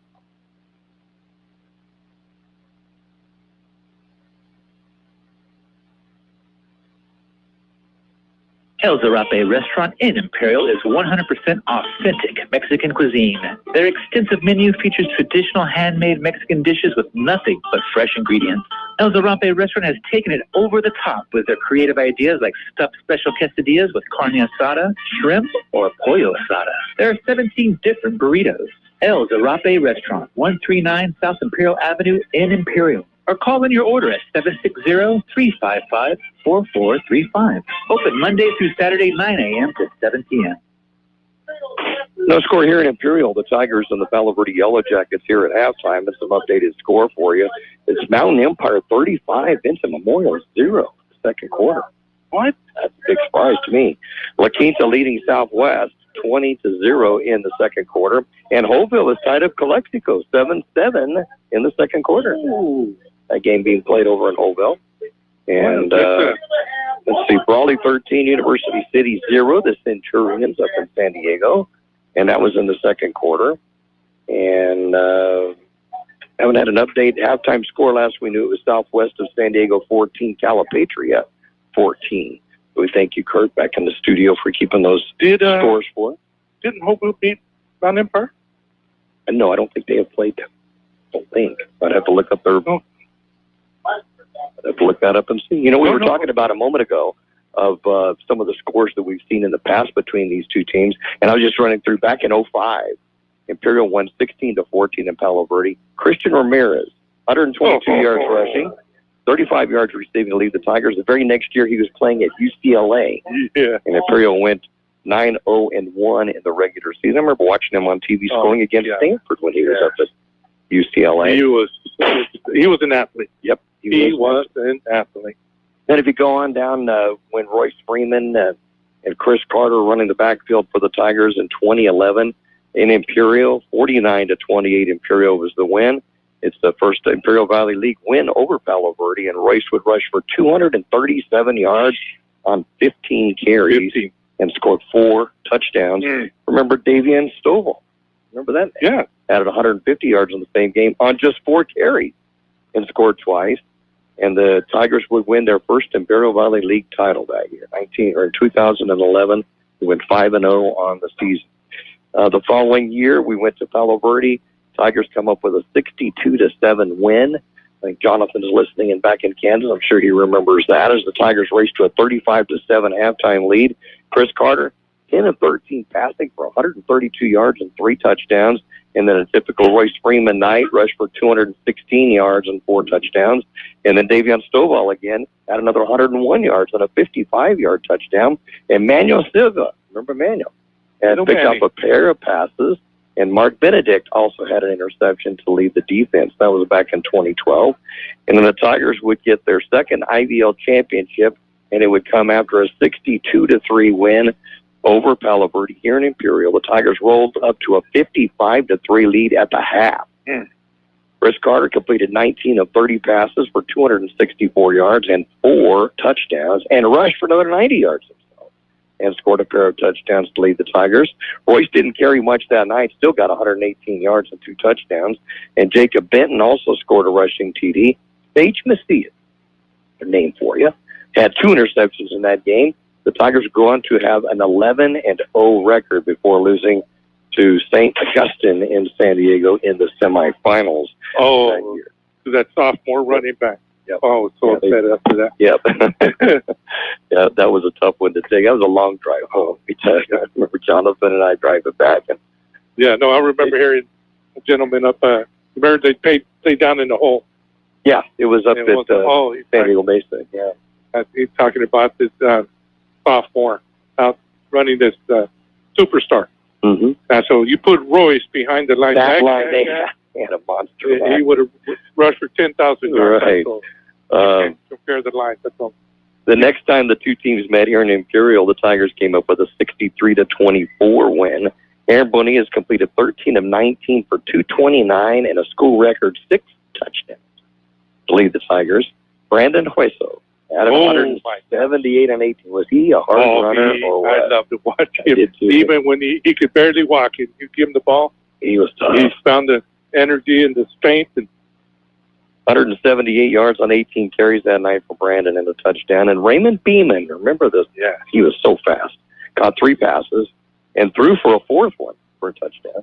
David Savage caught 3 touchdown passes, and Carlos Villanueva had a TD. And that would complete a 3rd Tiger IVL championship in 5 years. They were all on odd-numbered years. Maybe an omen, this being out there. But Aaron Bonillas, guys, he could sling that ball so pretty. Yeah, he threw for a lot of yards. And David Savage, he got 3 passes there for touchdowns. Outstanding athlete, and had the injury at Yuma Catholic, and that ended his high school career. Hurt his back, and I sure hope he's got that pick. I hope it hasn't lingered on him. Yeah. He was a very nice young man, and what a great athlete too. He would get up off the field and just barely make it to the sideline. Then he'd come back a couple of plays later and do something big. We'll look at some other past Imperial and Palo Verde games as our halftime show continues in just a moment. Start that day off right with your favorite drink from Brick House Coffee, next door to Brick House Deli at the Lisa Tucker Center in Imperial. Brick House Coffee has so many drinks to choose from. Hot drinks, blended drinks, or cold drinks, including the best tea in the valley with different flavors. Open daily with a convenient drive-thru. And next door, Brick House Deli with big, bold, fresh flavor. The Valley's premier deli, serving breakfast and lunch. So come visit them both at the Lisa Tucker Center on West Ayton Road in Imperial. The Imperial Tiger Football Association was started years ago to help the football team with much-needed equipment and sending players to special training. Through their fundraising efforts, the Imperial Tiger Association is proud of what they have accomplished and what they will continue to do in the future. They are always looking for new members. You can call Victor at 760-960-6317. That's 960-6317 if you're interested in helping out. Go Tigers! Later, when the teams met here in Imperial, the Tigers came away with a 52-18 win, and that one, Brandon Wessel, 5 touchdowns on 16 carries, 183 yards, and lineman Jason Luna got a chance to carry the ball and scored on a 14-yard run. I remember that here in Imperial. After the Tigers had a 61-0 win in Palo Verde in 2018, where Santiago de la Torre completed 10 of 15 for 94 yards and 3 touchdowns and added 74 rushing and another touchdown. And Joey Ramos caught 6 passes for 92 yards and 2 touchdowns. Brenton Adams and then freshman Marcus Moore scored TD receptions. And then in the last time the two teams met here in Imperial was 2019. And in that one, Joey Ramos, 8 catches, 83 yards, couple of touchdowns. Jacob Gray had a 35-yard touchdown reception. Jesus Padilla bulldozed his way to 138 yards and a 29-yard touchdown. That was the last time these two teams met in 2019. Of course, there was the COVID year, and then the Yellow Jackets ended up going into the Desert League and not in the IVL, and then we played last year's a non-league game in Blythe, and then it brings us up to now. So it's been a pretty one-sided up until last year. And, boy, they had a team. There's no question about it. It was one of those that they were coming off a CIF championship, and you thought, this team could probably do it again. And they beat Imperial 33-9 over in Blythe, and then went on to win the Division IV championship of San Diego Section CIF. So they've got a very good program in Palo Verde, and maybe they're trying to look a bit back into the IVO. They may have to. I think they're going to be too strong for Gallup and Hopeville. I want to shout out to Rick Scharf, listening in from the Mississippi Gulf Coast, who does each and every week. We like to have you with us, Rick. And Roy Flatt said he wasn't going to be able to join us until halftime. And you said, how are we going to be able to handle it without you listening? But he's in Crandall, Texas tonight, and Melissa's playing in Crandall tonight. So he's going to join us at halftime. So hope that Roy's that. And he's going to be here in a couple of weeks, accepting his Hall of Fame in the Imperial Valley Football Coaches Hall of Fame that he's been accepted into. And we'll be out here, and we'll try to talk to him up here. Told him to come by and say hi. Saw him a few years ago in Lawrenceburg, Indiana, at a sprint car race. Pretty random. He was living back in, I think, Kentucky, and got a hold of me and said, "Hey, are you at the racetrack?" And I said, my God. So we talked for about 20 minutes through a fence. I couldn't go outside the fence. He couldn't come in it, and I got to see him there, so that was kind of cool. Oh, that is cool. Yeah, he'll be here in a couple of weeks, and congratulations to Roy. I love sprint cars. Oh, yeah. I love sprint cars. My favorite race. Very exciting. So the Tigers will be kicking off. First time we see Joel Robles out here today. He's had 14 touchbacks leading into this game, but this is the first time he's been able to kick off tonight in a 0-0 score. Deep to receive for Palo Verde on the far side is Daniel Fernandez, and on the near side is Gabriel Ramirez. And they're both wisely back at the 5-yard line because he does kick them long. Left-footed soccer-style kicker, and this will start off our second half of the game. Tigers come into the game number 9 in Division III. Palo Verde number 11 in Division III. Tigers with a 3-1 record. Palo Verde with a 2-2 record. Both on win streaks. And Robles kickoff, line drive, going to go through the end zone, touchback number 15. And Palo Verde will have the ball 1st and 10 at their own 20-yard line. So funny, right now, I was looking at the numbers over here for the receivers for Yellow Jack. When I came back, I was looking for my grandson, Seth, to the left of the kid. Oh. That's what he does for Adams State. And he's at Adams State now, doing well. You got to see him on TV a couple of weeks ago. And Zach Ray playing there. Zach started the game last week against West Texas A&M. And Aiden Shields. Shields played most of the game, right? Every other series of downs. He did not defensive end. So 3 Tigers from last year's team playing for Adams State. That's freshman in Colorado as freshmen, pure freshmen. So Palo Verde with the ball, 1st and 10 at their own 20. Man in motion gets the ball. It's Fernandez. He'll be hit behind the line of scrimmage. He might have got a yard out of it before they pulled him back. We're going to give him a yard just because he made a big effort. It'll be a 2nd down and 9. Jay Jimenez and Esquives combined for the tackle. Nice job, though, on defense to come out that quickly and do that well. There were 3 Tigers on it, but those were the 2 that hit him hard. Yeah, I mentioned Jonathan, our son Jonathan and Nora back in Meade, and Peter wearing your number 13. He had his first tackle yesterday and almost had an interception. And Caleb's been playing at the linebacker position. We'll be playing in safety tomorrow. There's another pitch to Fernandez around the right side. He's got some speed, and he'll turn the corner, then be driven out of bounds shy of the 25-yard line. So 3rd down and about 6 that'll be coming up. And Sam is going to be another football player, too. He's the 3rd down from Peters. Peter, Caleb, Sam, and then Andrew. And Andrew and I, back and forth talking on the phone, accuse each other of the biggest funny forever. His is, "You the biggest funny ever." That's good enough. The biggest funnies back there. So it's always a joy to talk to them. And I was able to tonight. 3rd down and about 6 from the 24. Good time for a stop right here. Yep. Man goes in motion. Fernandez fakes the pitch, back to pass. Gets flushed out of the pocket. De Leon with some room to run. Will get the 1st down out across the 30 to the 32-yard line and a gain of 8 and a first down. Hold on. We got penalty flag on the field. In the offensive backfield may have a holding. Coming back. It's coming back. Jonathan may have seen that hold from back there. Yes, he did. Good call, Jonathan. He just texted the boys, heard that, and have big grins from all the boys. Awesome. The Meade Buffaloes back there, and they're in Kansas. They most of the people in their area have gone to Kansas State, so the colors for the Meade Buffaloes.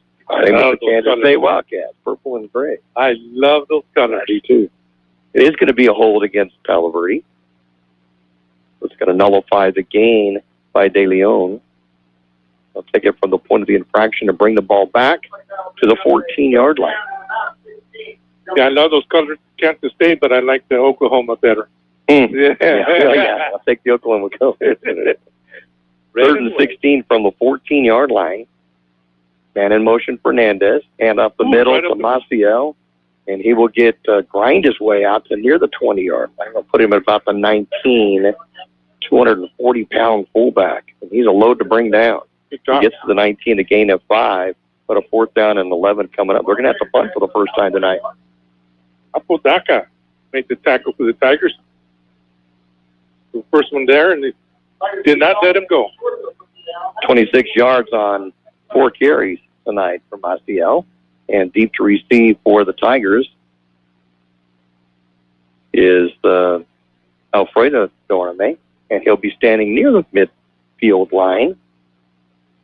Cannot see the punter's number. I think it's going to be Darian Scott. Usually does their punting chores. And a timeout's going to be called by Palo Verde. 10:03 to go in this first quarter of play with the score Tigers 0 and the Yellow Jackets 0.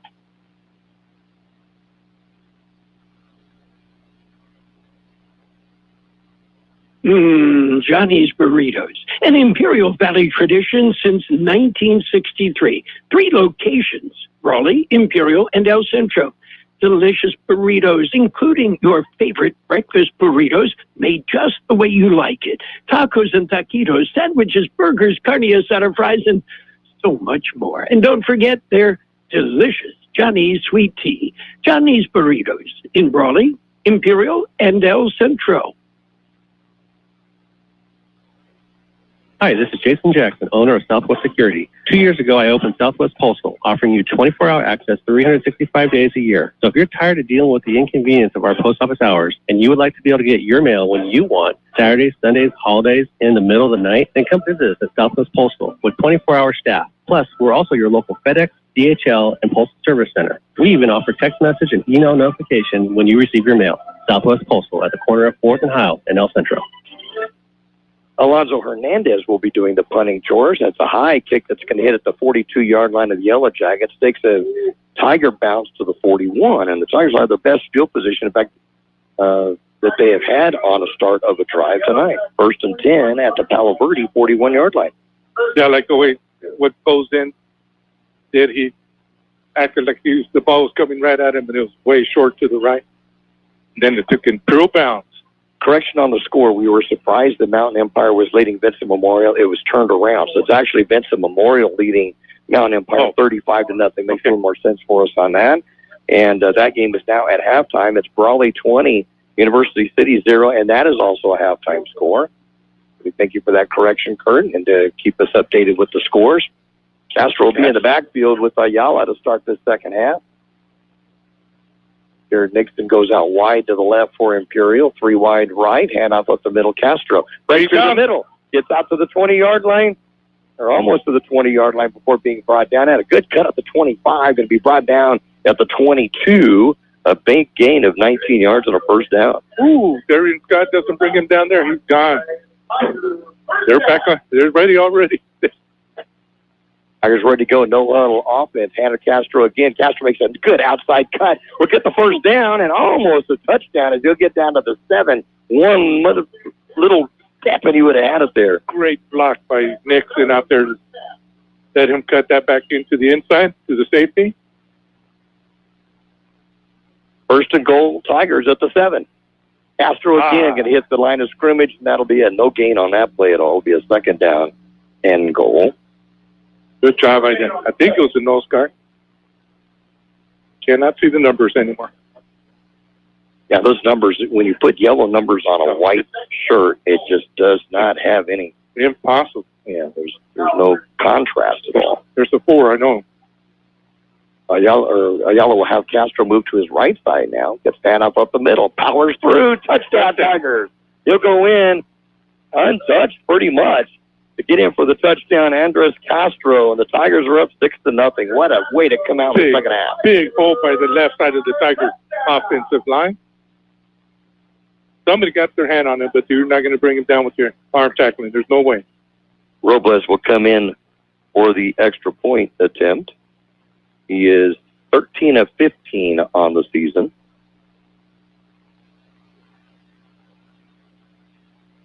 Good job by Tiger defense to hold him and get the punt. And the extra point is up, and it's good. With 8:52 to go in the third quarter of play, it's the Imperial Tigers 7 and the Palo Verde Yellow Jackets 0.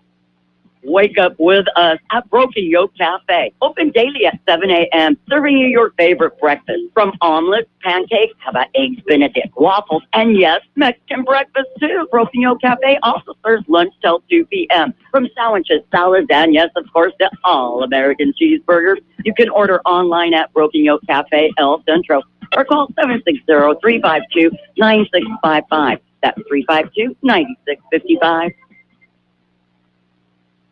Easy to recap that scoring. 4 plays, 41 yards, and it will use 1 minute and 2 seconds off the clock. A 7-yard touchdown run by Andres Castro, and that is his second touchdown of the season, and the Tigers with the extra point lead at 7-0. What a way to come out in the second half, though. Yeah, great field position and take it all the way down. Think they might have found something. And leading off with the defense. The defense did a great job of shutting them down. Yeah. Shut them down, got the punt. Right. And then the got a good bounce. Yeah. Just everything clicked. That credit the line of giving enough of a hole for Castro to zoom through. And yeah, Robles' next kickoff is second of this quarter, and it also goes through. It'll be touchback 2 of the night, 16 on the season. You know what I just noticed we don't do anymore? Standing up for the kickoff. What happened to that? I thought we still did. Back in our day, they always did that. What happened? I'm going to go tell Mr. Gibbs. Oh, the cheerleaders are all over in the end zone with the Palo Verde cheerleaders, so nobody to remind them. The game's over here. I know, nobody reminded people to stand up. I thought that was just an automatic. You get excited a touchdown, you stand up and cheer, you just stayed up for the kickoff. So when David Shaw was coaching in Caliban, we'd go up for how many, 6 years? Mm-hmm. We had them doing that. Okay. For the kickoff. All right. First and 10, Palo Verde from their own 20-yard line, trailing for the first time tonight. And on the pitch on the right side and getting some yardage this time and before being brought down after a gain of about 7 is Jimenez. And he'll be brought down at the 27-yard line for a 7-yard gain. Second down to 3. By Brandon Felix brought him down. Yeah, all of a sudden he pops out of that scrum there. Looked like they had him stopped. He bounced it out. 66 yards on 15 carries. And again, just sauntering up to the line of scrimmage, they just take their time. It's strange to see, especially when there's the no huddle for Imperial. They're ready to go. Just what a contrast the two have. De Leon taking his time. It's just Ramirez that hands it off back up the middle. And that's kind of a strange play. It'll pitch around the right side, and then he hands it off to the inside. And it'll go for a first down. The ball carrier will be Julius Lastly. It's his first carry of the night. And it will be good for a first down out to the 36-yard line. 9-yard gain on that. Yeah, that was kind of a strange old play. That was. Quick hitter, though. I like that. Yep. Mr. Little misdirection.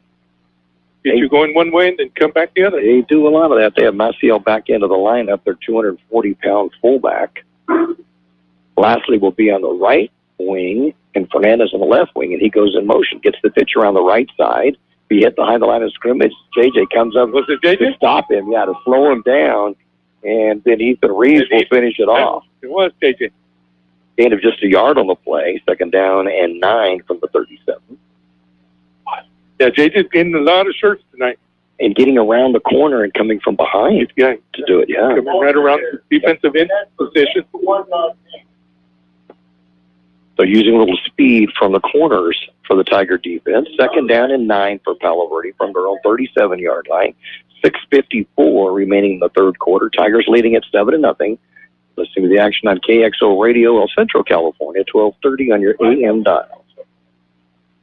Mr. Fernandez, that handoff up the middle to Lastly, and they got some good yardage the first time with that, and this time they'll get across the 40-yard line to the 43, gain of 6. Third down and about 3 coming up. Trying to get a number for the Tigers. Brought him down. Looks like he had the wind knocked out of it. Oh, Darian Romo. The big third down coming up for the Yellow Jackets now, facing a third down and a long 3 from their own 43-yard line. If the Tigers defense can step up big right here, put a stop. Well, they're going to put me to sleep the way they walk to the line. Yeah, they do. They just walk, literally just walk up slowly like they're on a stroll. Fernandez will go in motion. He gets the handoff and handoff up the middle. Lastly again. Lastly gets stacked up at the line of scrimmage. He will get out to the 45. But it'll be short of the first down. And a 4th down and 1 coming up. Decision time for Wally Grant and the Yellow Jackets. Go for it or not. Number 12, last name number 12? Yeah. Down right there. About 1 yard. Oh, yeah. So 4th down and a yard from the 45-yard line for the Yellow Jackets. And again, they out for a Sunday stroll, walking up to the line of scrimmage while the Tigers are just almost fidgeting, wanting to stop it. 4th and 1. 2 foot. Big 4th down for the Yellow Jackets. Fernandez in motion, gets the call, puts his head down behind blockers, breaks open, and a shirt tail stop by Ethan Reeves, but not until he gets across the 50-yard line to the Tiger 47 and a first down. I think if they tuck their shirts in, they might get more yardage on the Tigers. That's all they're... How many tackles do we have? Right, where they grab the shirt and not let go, Or tearaways, one of the two. 8-yard gain on this one, giving him 75 yards on 17 carries. But most importantly, a first down for the Yellow Jackets in Tiger territory at the 47-yard line. Pitch to Lastly around the right side, and Lastly Sutter steps at first, then turns the jets on, and will get close to the first down to about the 37-yard line. We'll see where they're going to mark it at. Either going to have the first down or just short. Real close. They're going to say first down, gain of 10 yards. So first and 10 at the 30. Nope, they're going to timeout on the field by the Tigers. There'll be a second and short coming up. 4:29 to go. Third quarter. Tigers 7, Yellow Jackets 0. For over 60 years, the Imperial Quarterback Club has supported all sports teams at Imperial High School. The money they raise goes a long way keeping our kids busy with school activities. Members are parents and community people who care and want to donate their time. If you would like to become a member, please call Betty or Larry Zen at 760-355-1312. That's 355-1312. The Quarterback Club wishes the Imperial Tigers a great season. Go Tigers! Did you know that about 1,000 students from around the Imperial Valley are getting a jump on their college careers by attending IVC classes right now on their own high school campus? Ask us about our dual enrollment programs, available to students at most Imperial Valley high schools. Get started now at the #1 community college in the nation. Check us out. For information, go to imperial.edu and search dual enrollment. That's imperial.edu. It was good enough yardage for the first down, so the Yellow Jackets will have a first and 10 at the Tiger 37-yard line. 85 yards on 18 carries now for Fernandez. He's within 15 of his third 100-yard-plus rushing game of the season. It's just so hard, I think, for the defense to find where the football is at with this kind of an offense. And on that one, he kind of waited a little bit, and was behind all the linemen. All of a sudden, boom, he shoots when he finds a little hole. He's probably the smallest man on the field, too, behind those linemen. Oh, yeah. When you look at him, yeah, he's almost a foot shorter or a head shorter than the lineman. He's listed at 5'7" and 140. He's a senior wingback. Head coach David Shaw out to talk to the referees for a moment. Not sure what that is, but it's all good. First and 10 Yellow Jackets at the Tiger 37. They trail Imperial 7-0. But this drive of theirs started at their own 20-yard line. They moved it down to the Tiger 37. De Leon under center has Maciel behind him. Fernandez on the left wing goes in motion to the right, gets the pitch, turns upfield, will be stacked up at the line of scrimmage. He'll get maybe a yard out of it, nothing more. Big defensive stop, though, for the Tigers. Once again, the J.J. Jimenez, Ethan Reeves combo. Got one with 11, the other one with 9. Second down and 9 from the 36-yard line. Talk up here about needing more of a contrast. And remember, there was a college in Florida that did not have enough of a contrast and was given a penalty to start the game. Oh, because you couldn't see the numbers. Never heard that one. Yeah. Pitch around to the left side this time, and getting stopped at the line of scrimmage. He'll dive forward for a couple of yards. Is Gabriel Ramirez. They'll mark him down at the 35, so gain of a yard. Third down and 8 coming up. Good job by Ethan. Tripping him up. I don't know if you went up or if you were here for the Bonita Vista game when they played here, but they wore light gray uniforms with a darker gray number, and then when we went up to San Diego to face them later on, they had dark blue uniforms with a lighter blue number, and there just was no contrast. Yeah. On the shiny field. Yep, at Southwestern College. Yep. There'll be a pitcher on the left side. Penalty flag is going to go down. I think we'll have a motion against the Yellow Jackets. And instead of a third down and 8, and make it a third down and 13. That's why you had such an open field here to the left side. Okay, that's such a big head start. Yeah, the head start crashed to hit the linebacker from the blind side. We've only had a couple of penalties tonight, though. They've been relatively penalty-free. So 3rd and 13 now from the 40. Oh. Right at the 40. Right at 40. That'll come up passing on this one, I bet. Certainly watch for it. Maciel is the fullback, and he's the one who's been going through the line, and then a little quick hitter over the middle. They tried earlier, went just over his head, and another one he completed. De Leon, pitch around to the left side. They're running the same play that they ran that the penalty was on, and gets tripped up. Is Gabriel Ramirez. Is that Villa Campos? Little Eddie Martinez. Good job. Took his legs out from under him. The stop's going to be at the 37-yard line. 4th and 10. Gain of 3, but a 4th and 10 coming up. See what they're doing here. Got 3 coming on.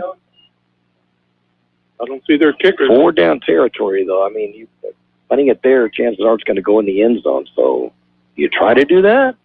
No, they're going for it. Or do you There's go no for kicker. it? I think they're going to go for it. Yeah, I don't see their kicker. Come on. Ball right there. Yep.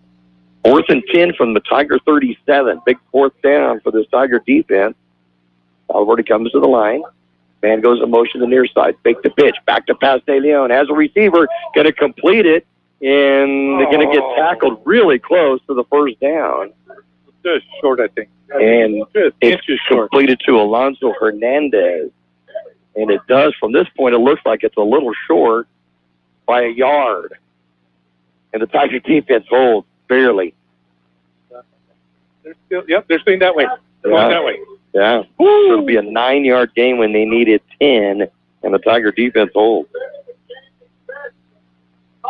Second catch of the night to Hernandez. This one will go for 9 yards, totaling 38 for the night. But the Tigers defense bends big, but doesn't break. Good job by Brandon Felix.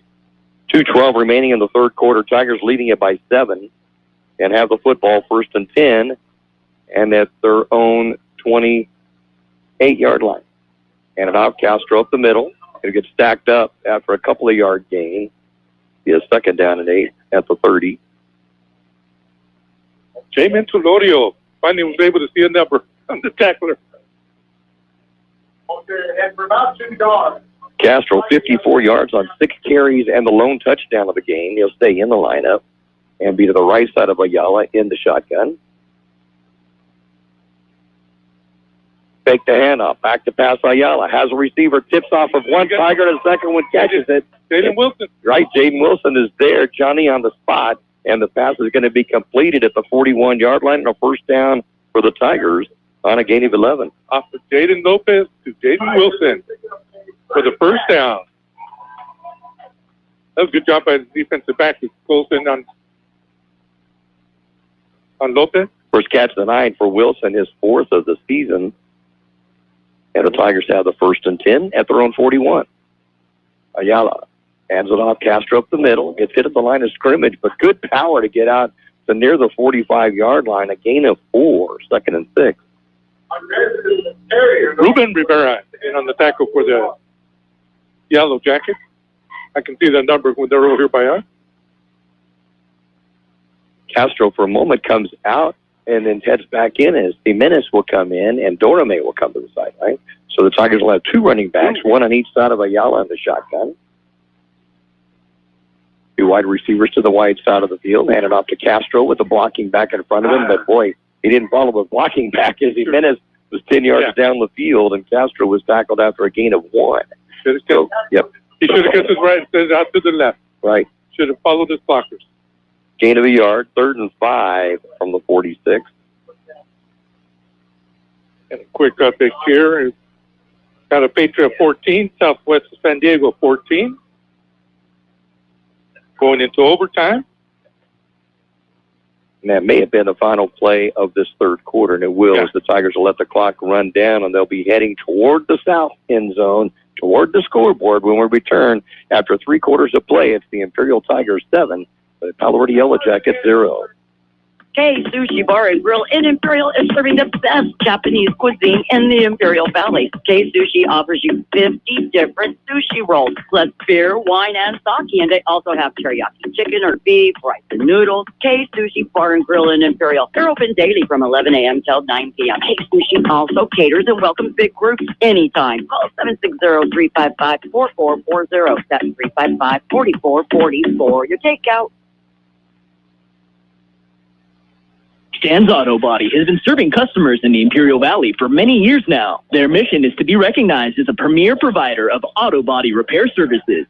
Stan's Auto Body also works closely with you and your insurance company on your collision repair. They're committed to delivering superior quality and customer service by exceeding your expectations. Stan's Auto Body thanks you for making them #1 with CarWise.com. Give them a call or stop by 1880 West Euclid Avenue in El Centro. Thanks to Lee Elder. He looked up and Hogo did beat Mount Empire earlier this season. The score was 45-8 on that. And he also said that it sounds to him that Palo Verde knows it will not score quickly often, so they want to eat up the clock so the opponents get fewer plays on offense. That's why they take their time coming out. But one of these times they may get a delay of game call on that, too, because they take a long time getting to there. But I'm telling you, good observation, Lee. Yeah, computer wore tennis shoes. Mr. D. Elder. Dorame came into the lineup and will now head to the sideline. He's going like this. So I think you're talking about his knee pads. Right, the knee pads. We had that issue a couple of weeks ago here. 3rd down and 5 for the Tigers from their own 46. Taking the hand up back to pass Ayala. Looks over the middle. In and out of the hands of the defender as it was thrown behind Jimenez. And breaking it up is Fernandez. Yeah, and the top running back for them. That was little ball incomplete. That was a great read to step in front of a Wilson. Watching the quarterback all along. Yeah. Great read by that DB. So Ayala has completed 6 of 10 on the night for 122 yards. Oh, they got 12. And coming in will be Robles to punt. High snap. We'll get it down and we'll get the punt off. Could be a good punt, though. Going to bounce at the 25. Nobody back. The Tigers will let it roll inside the 20-yard line to the 15. Got a penalty flag. Penalty flag. Ooh. And there was only a Palo Verde player running by the referee when the flag was thrown, so I'm not sure. But it was close to the Tiger sideline, so I'm not sure. Here. Yeah, I don't. Unless you've seen something here and couldn't find the flag. Right. Whatever the penalty, if there is a penalty, legal man downfield. Legal man downfield. So it was a late call on it. Ball had almost had rolled dead when the flag was thrown, but that's going to be a penalty against the Tigers. And we'll from there. Yeah, that's what they were showing, but now they're putting the ball back to where it stopped at the 15. So no, here.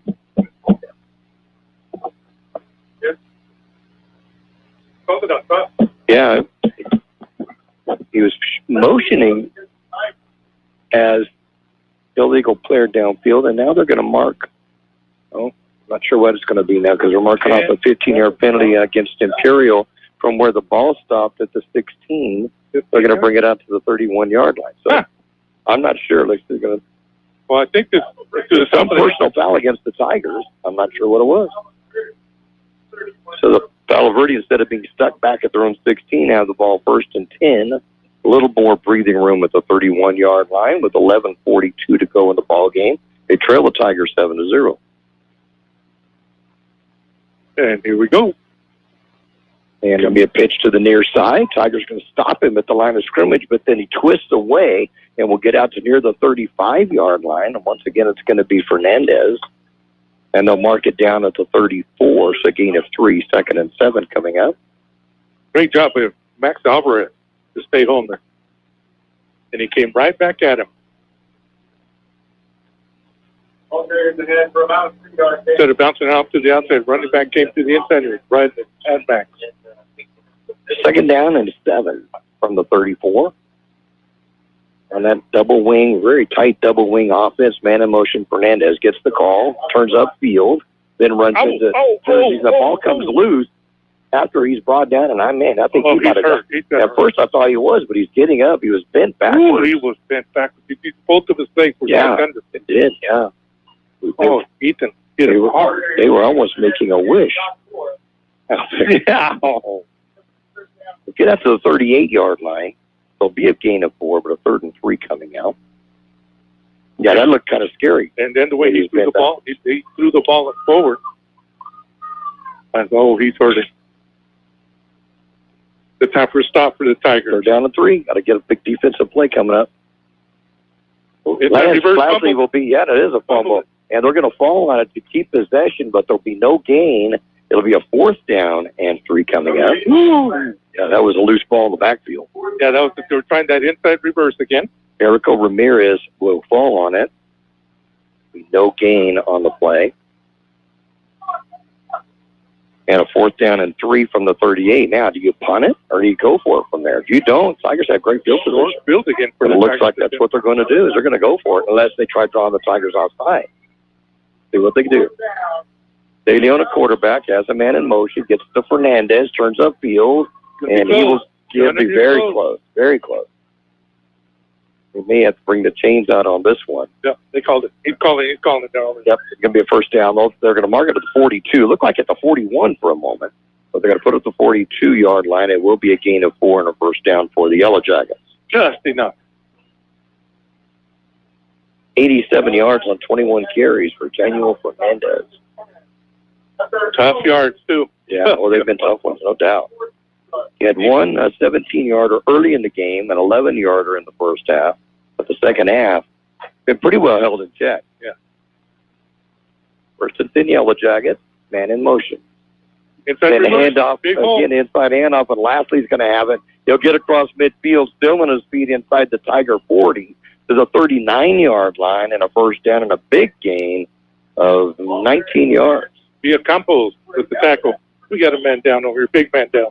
And a player down for the Yellow Jackets. And while there's time out on the field, 9:02 remaining in first half. You're listening to Tiger Football on Kxo Radio, 1230 AM, El Centro, California. Roto-Rooter, your plumbing and drain cleaning specialist. Roto-Rooter offers full services from hydrojetting to camera inspection, water heaters, faucets, garbage disposal, anything that's clogged up. They'll take care of the problem right. Roto-Rooter is a locally owned family business with 60 years in the Imperial Valley. Call the experts at 760-352-6789 or 344-2533 on the north end. Roto-Rooter, when drains don't work, we do. El Zarape Restaurant in Imperial is 100% authentic Mexican cuisine. Their extensive menu features traditional handmade Mexican dishes with nothing but fresh ingredients. El Zarape Restaurant has taken it over the top with their creative ideas like stuffed special quesadillas with carne asada, shrimp, or pollo asada. There are 17 different burritos. El Zarape Restaurant, 139 South Imperial Avenue in Imperial. Or call in your order at 760-355-4435. Open Monday through Saturday, 9 a.m. to 7 p.m. Andrew Newton, the injured player, will walk under his own power to the sideline, and we're getting information now that Hoveville, with a minute left in the third quarter, leads Calexico 14-7. Wow. Yeah. Raleigh 27, University City 0 in the third quarter. And still no additional score as Southwest of San Diego and Calipatria going into overtime, 14-14. Palo Verde with the ball. Another inside handoff to Lastly, and he's going to get a couple of yards. But the Tigers hold still on this side of the line. Yeah, Campos. Good read on that. Straight home.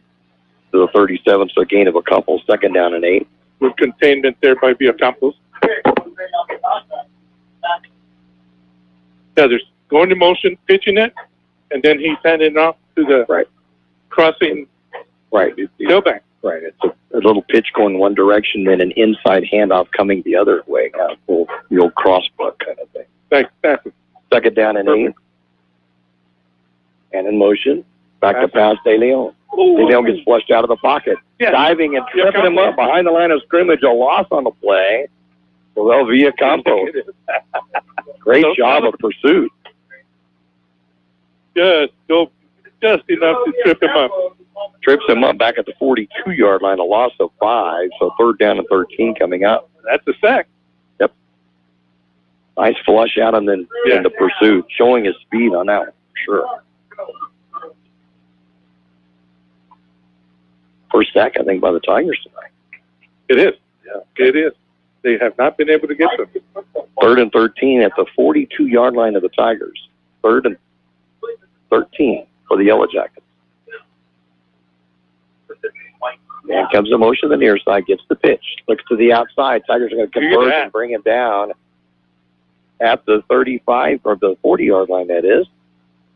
After a gain of a couple, fourth down and 11 coming up. Great job by Via Campos. Took on the first blocker. And then fought him off and made the tackle with the running back coming around his way. Fernandez, the ball carrier, he's up to 89 yards now on 22 carries. But a fourth and 11 from the 40-yard line.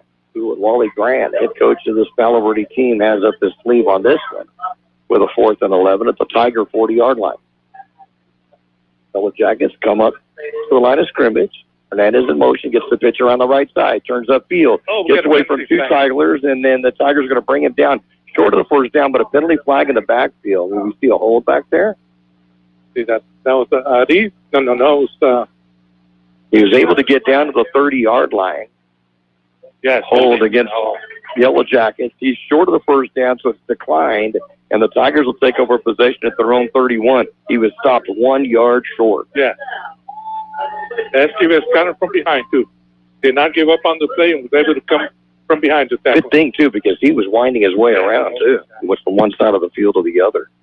That 10 yards now will put him at 99, trying for his third 100-yard game of the season, but it'll have to wait. 2:26 to go in the ballgame. Imperial 7, Palo Verde 0, and the Tigers with possession at their own 31-yard line. Okay, no fumbles. He's got to go up. And now Castro will have to come to the sideline. Not sure if it's equipment malfunction. Same thing with the knee. Yeah, they're all pulling down their pants down. Right. Huh.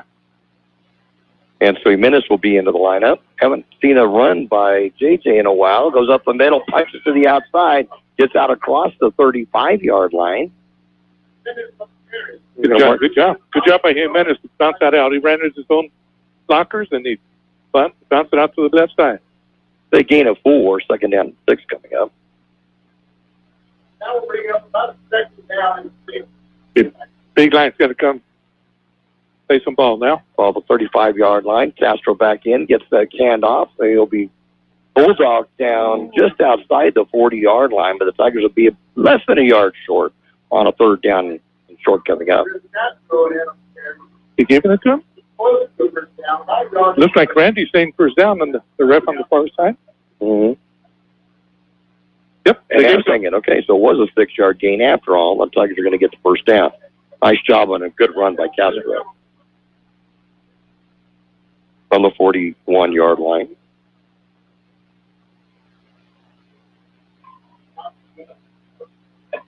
$65 yards rushing on 9 carries for Castro tonight. Gets the handoff again up the middle. Does a spin move to try to break away. Will get some extra yardage across the 45 to near the 47-yard line. Again, a 6, second down and 4. Dale and George, the Wildcats, brings him down. Running a little straight up. I wish it. 5 minutes to go in the ball game. Jimenez comes in to spell Castro in the offensive backfield for the Tigers. Take the handoff, throw the middle. As a receiver completes it at the 35 to the 30 to the 20, 10, 5, touchdown Tigers. Who is that? He is fast. He outran everybody. Oh, that's good on me. 0. Wow, great pass by Ayala over the middle, too. Did you see the way he pulled away from those DBs? He did. He went fast. And that's Alfredo Dorme with his first touchdown catch of the season, and it's a big one. This will go for 53 yards for the touchdown, and the Tigers are up now by a score of 13-0. Pretty little quick hitter, right? Great play action, big handoff to Jimenez, and boom, right over the middle. Great job, great execution by the Tigers. Robles in for the extra point. It is good. With 4:48 remaining in the game, it's now the Tigers 14, the Yellow Jackets 0. Start that day off right with your favorite drink from Brick House Coffee, next door to Brick House Deli at the Lisa Tucker Center in Imperial. Brick House Coffee has so many drinks to choose from. Hot drinks, blended drinks, or cold drinks, including the best tea in the valley with different flavors. Open daily with a convenient drive-thru. And next door, Brick House Deli with big, full, fresh flavor. The Valley's premier deli, serving breakfast and lunch. So come visit them both at the Lisa Tucker Center on West Ayton Road in Imperial.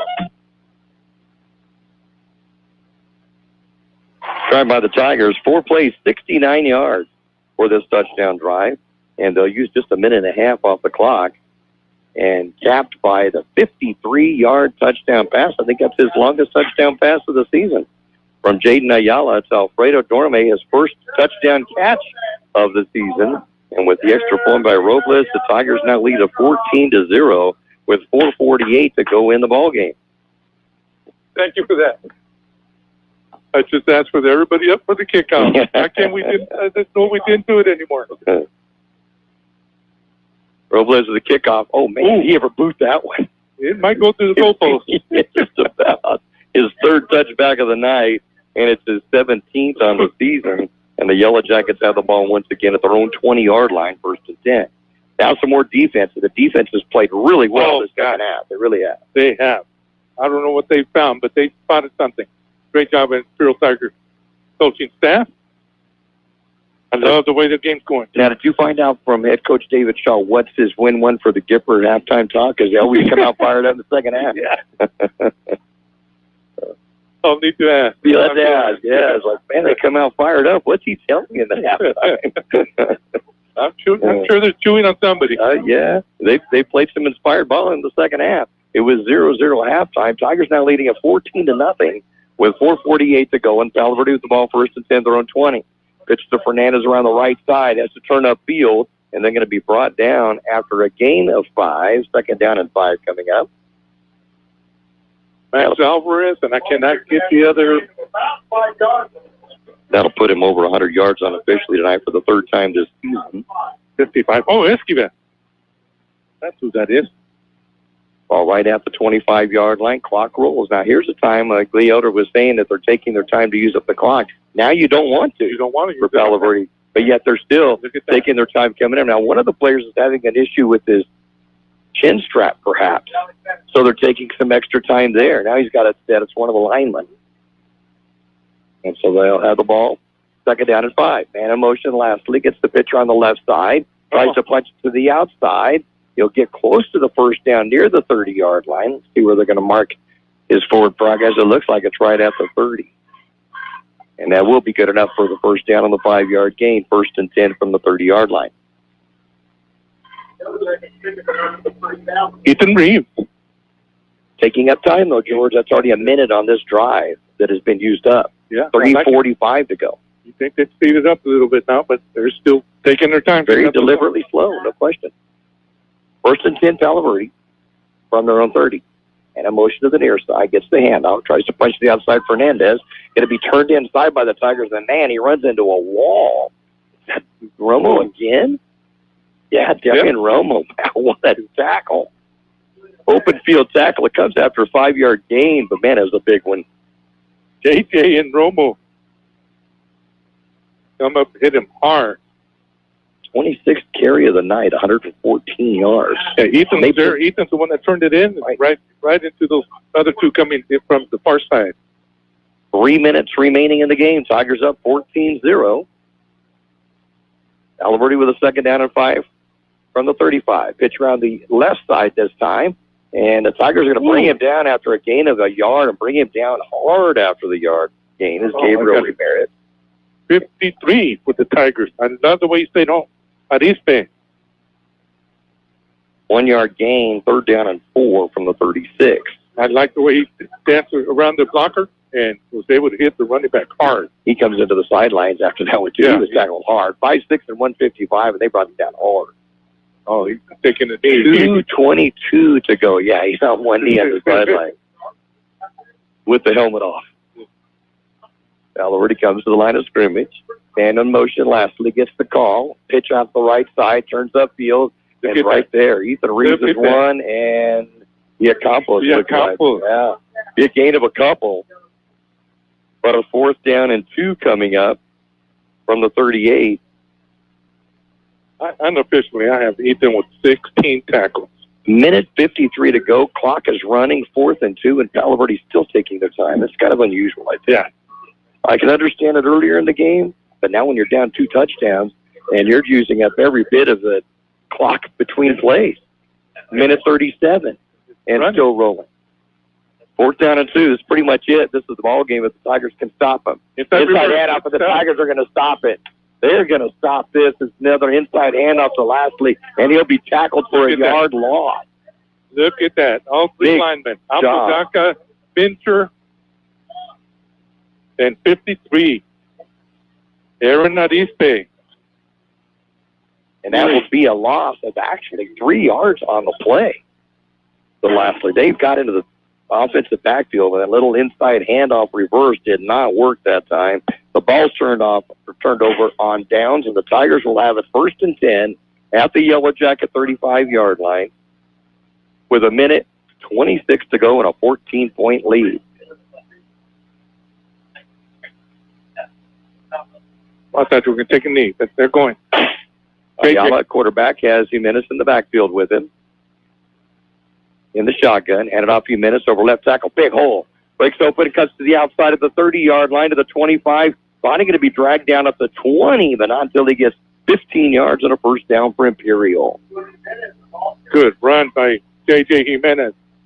Daniel Fernandez came from the blind side. I thought he was going to try to knock the ball out J.J.'s hand. J.J. He didn't see J.J. Or J.J. didn't see him coming from the left side. 15-yard gain on that. 1st and 10 Tigers now for the Palo Verde 20. Handed off J.J. up the middle again. Jimenez breaks off one tackler, gets down to near the 10-yard line, put him at the 11, gain of 9, 2nd down and 1. Just hold on to the ball. Yep, that's it. That's all we have. Hold on to the ball. 44 seconds and moving. 2nd down and a yard. Ayala has Jimenez in the backfield. Penalty flag goes down. Not sure if it's going to be an offside. It's going to be a motion for against Imperial. Motion. Yeah. Little false start for the Tigers. It'll make it a 2nd down now and 6 and move it back to the 16. It's one thing the Tigers have had a lot of penalties tonight. Yeah. And that's not one of the things we've seen from this team. Usually interceptions. Interceptions and penalties. Right, penalties and 3 interceptions. Take a knee. That were thrown out. The Tigers are going to get in their victory formation, take a knee, and call it there. Tigers are going to get their 4th victory in a row with a 14-0 win over the Palo Verde Yellow Jackets. A big win over a 2-time defending champion team that was really moving the football earlier in the night. But the Tiger defense in the second half made some great adjustments and pretty well shut them down. Perfect call by the coaching staff of the Tigers. So final score, Imperial 14 and the Palo Verde Yellow Jackets 0. We'll recap the scoring and your stats in just a moment. Johnny's Burritos, an Imperial Valley tradition since 1963. 3 locations, Raleigh, Imperial, and El Centro. Delicious burritos, including your favorite breakfast burritos, made just the way you like it. Tacos and taquitos, sandwiches, burgers, carne asada fries, and so much more. And don't forget their delicious Johnny's sweet tea. Johnny's Burritos in Raleigh, Imperial, and El Centro. Hi, this is Jason Jackson, owner of Southwest Security. 2 years ago, I opened Southwest Postal, offering you 24-hour access 365 days a year. So if you're tired of dealing with the inconvenience of our post office hours and you would like to be able to get your mail when you want, Saturdays, Sundays, holidays, in the middle of the night, then come visit us at Southwest Postal with 24-hour staff. Plus, we're also your local FedEx, DHL, and Postal Service Center. We even offer text message and email notification when you receive your mail. Southwest Postal at the corner of 4th and Hiles in El Centro.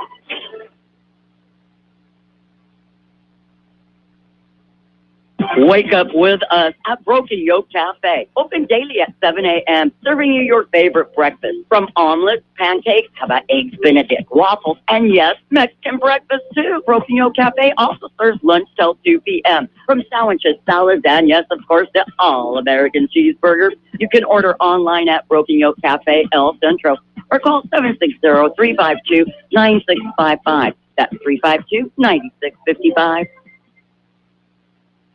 For over 60 years, the Imperial Quarterback Club has supported all sports teams at Imperial High School. The money they raise goes a long way keeping our kids busy with school activities. Members are parents and community people who care and want to donate their time. If you would like to become a member, please call Betty or Larry Zen at 760-355-1312. That's 355-1312. The Quarterback Club wishes the Imperial Tigers a great season. Go Tigers! Final score here in Imperial, the Tigers defeat the Yellow Jackets by a score of 14-0.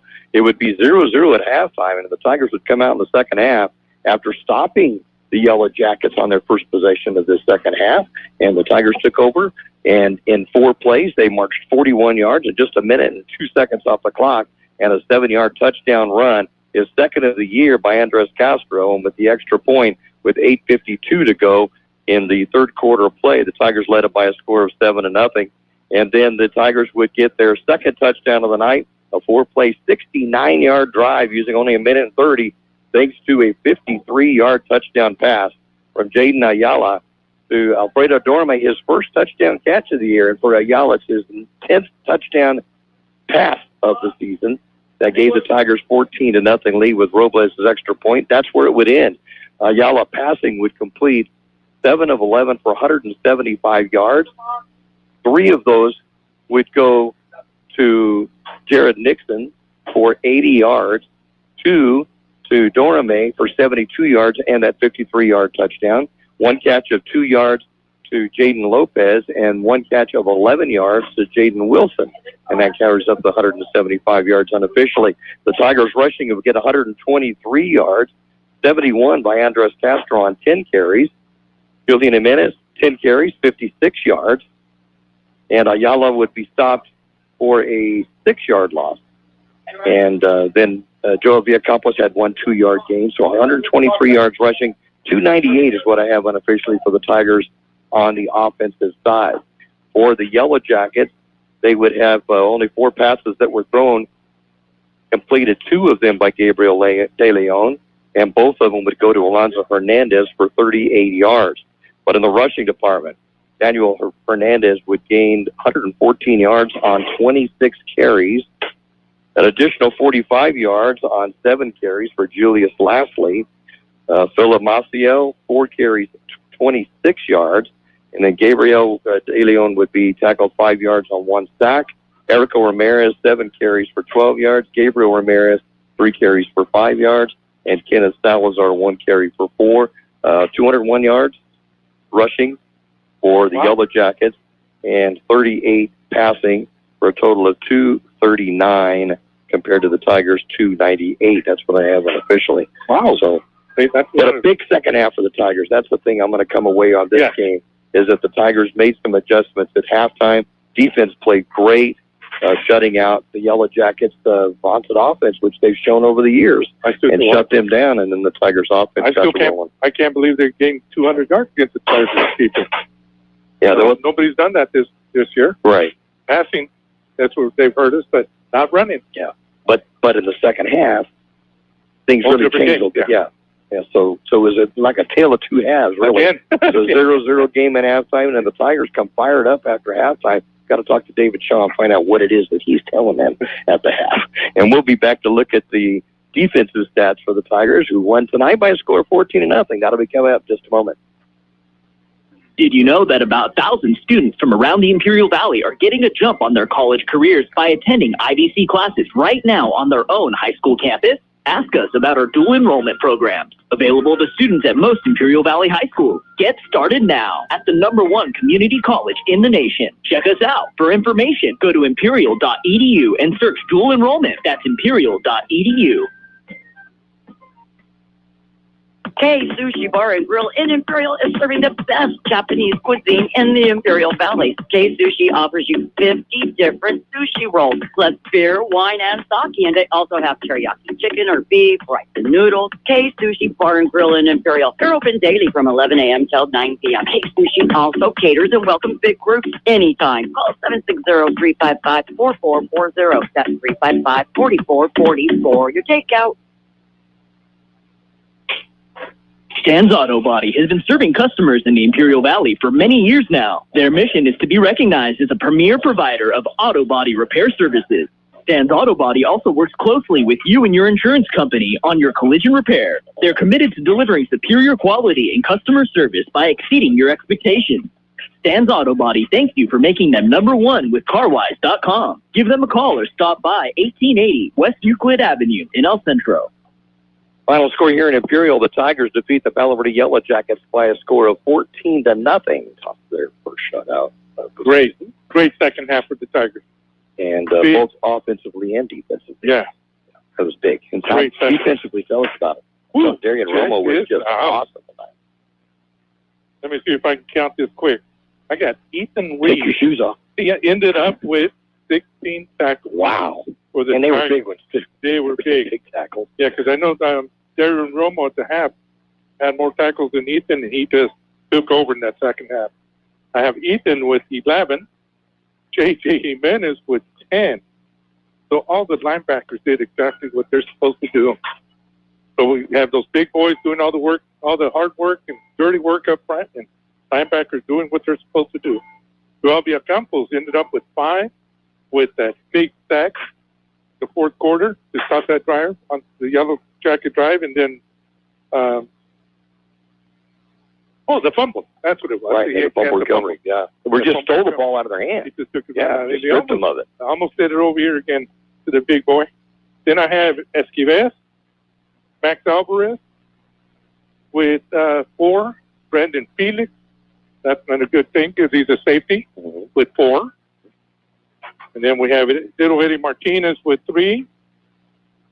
Esquives with 3. Mincher with 2. Aaron Ariste with 2. And then 1 each for Bozin and Jordan Malik. But great job by the Tigers defense. And a key to the future, too. I think it was about 3 or 4 weeks ago that the freshman team played against Palo Verde, and the freshmen came away with a victory. Let me get to that score on that. I know the JV scored last night was 35-0. Right, and then the JV won last night 35-0. I didn't know the freshman. And the freshman won by a score of 20-6.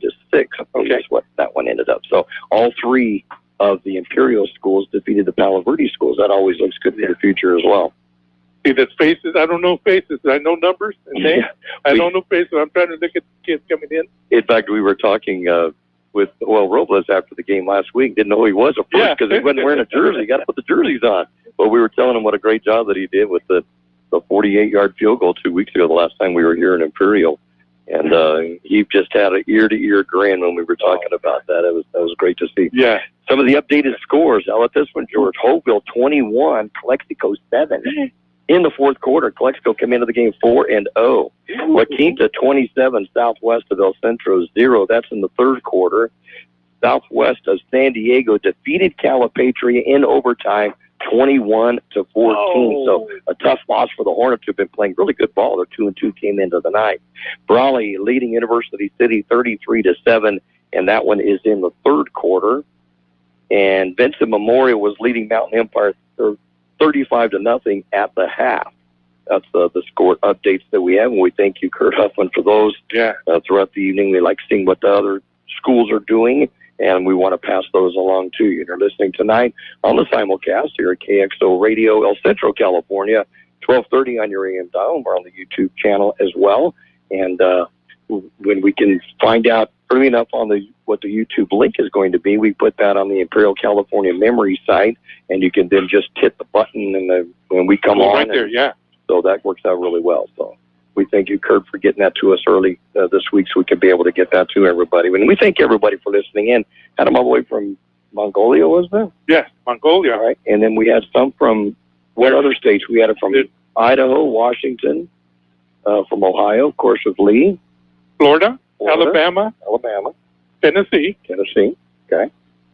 Roy from Texas, Mississippi with Rick Sharp. All over the place. Right. So we're getting people listening all over the place. So tell your friends about what we're doing on Friday nights. We'll be back here in Imperial, second of 3 games at home in a row. It'll be against Valley Center. Yes. Which we tried to get a second win in a row after we lost, 9 or 10 in a row before we finally beat them last year up there at Valley Center 10-9. And so they'll meet again next Friday night here in Imperial. So I hope you can join us. We'll be on the air at 6:45. 9 o'clock. I can't believe it. Yeah, well, although running. They don't pass it. They only threw 4 times, and Imperial only threw 11 times. Only 15 passes in the game. So, yeah, I'm kind of surprised, too, that we're done at 9 o'clock tonight. Well, that's cool because I've got to be on the road to catch the plane. I've got to leave by 3 in the morning. And you're going to? We're going to go watch Seth and Aiden and Zach play in Golden, Colorado. Okay. Ranked number 2 in the country right now. Yeah, they're division. That's great. It's Adams State. So, okay, cool. That's nice. So they gave our Tigers gave you an extra bit of time. Yes, they did. So you can move a little bit earlier. We want to thank all of our sponsors for Tiger football here in 2023. Yeah. They include the El Zarape Restaurant, Roto-Rooter Brickhouse Deli in El Centro, or Imperial, actually. Now that's part of Imperial. The Imperial Tiger Football Association. Our thanks to Johnny's Burritos, Southwest Securities, Brooke and Yoke. I was visiting there yesterday. Yes, you the did. breakfast You said with you were Tom there Peake. yesterday. Yeah, I was there yesterday at my regular. I ordered my regular omelet, and when it came out, Tom said, "Well, did you order a pillow?" It's so big there. So we appreciate them being on with us for many years now. Our thanks to the Imperial Quarterback Club and the Zinn family and their grandson Bo doing another good job tonight. Our thanks to IVC, the award-winning IVC, what they're doing with enrollment going on now. Our thanks to K Sushi and for Stan's Auto Body. Thanks all of you for being with us here on KXO again this season. And what a great game for the Tigers. Yes. What a great second half. Great. This is what we needed going into Valley Center. Yep. Valley Center is always going to be tough. I don't care what their record Oh, is. yeah. So this is good for the Tigers to come in with the winning. Right, and Valley Center don't have a chip on their shoulder. They came into the night 0-4 on the season. They're now in the Division III with Imperial. They're ranked number 13, and they were hosting Rancho Buena Vista tonight. And Rancho Buena Vista is 0-3. Valley Center 0-4 coming in tonight. So something has to break there. But Valley Center always plays a tough schedule. Always, that's why. I think they played Poway last week, which is a Division I school, and so that's the way that they work up there. Just to go through the rankings real quick before we sign off, Mission Bay leaped over El Capitan last week, and Mission Bay is now the leader. They're 4-0 on the season and hosting La Jolla tonight. El Capitan 3-1 on the season, hosting Santana, who's also 3-1. La Jolla Country Day defeated Escondido Charter 34-14 last night. They're now 4-1 on the season, ranked number 3. Fallbrook is number 4, and they're at home against La Costa Canyon tonight. Another Division III interdivisional game, or divisional game of Division III. Number 5 Morse at number 7 Patrick Henry. That will be interesting to see what that score ends up. West Hills, who we saw earlier this year, number 6. They have a bye week. They play El Capitan next week. And then Santa Fe Christian is number 8. They host Classical Academy tonight. And then, of course, Imperial was the number 9 ranked team, knocking out number 11 Palo Verde. Number 10, Otay Ranch hosts number 16 San Diego, both looking for their first wins. Grossmont has a bye week and hosts Monta Vista next week. Montgomery has the week off as well. And then Vista 0-4 against Westview tonight.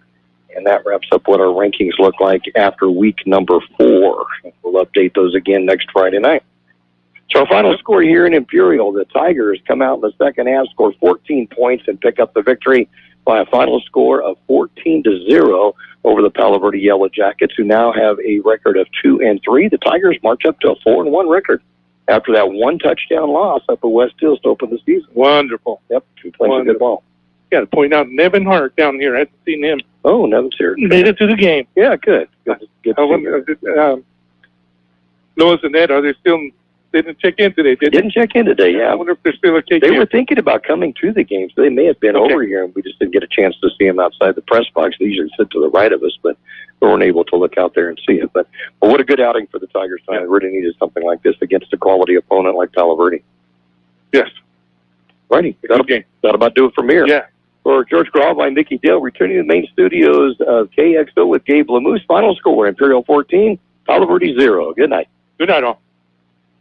The best oldies on the radio. 12:30.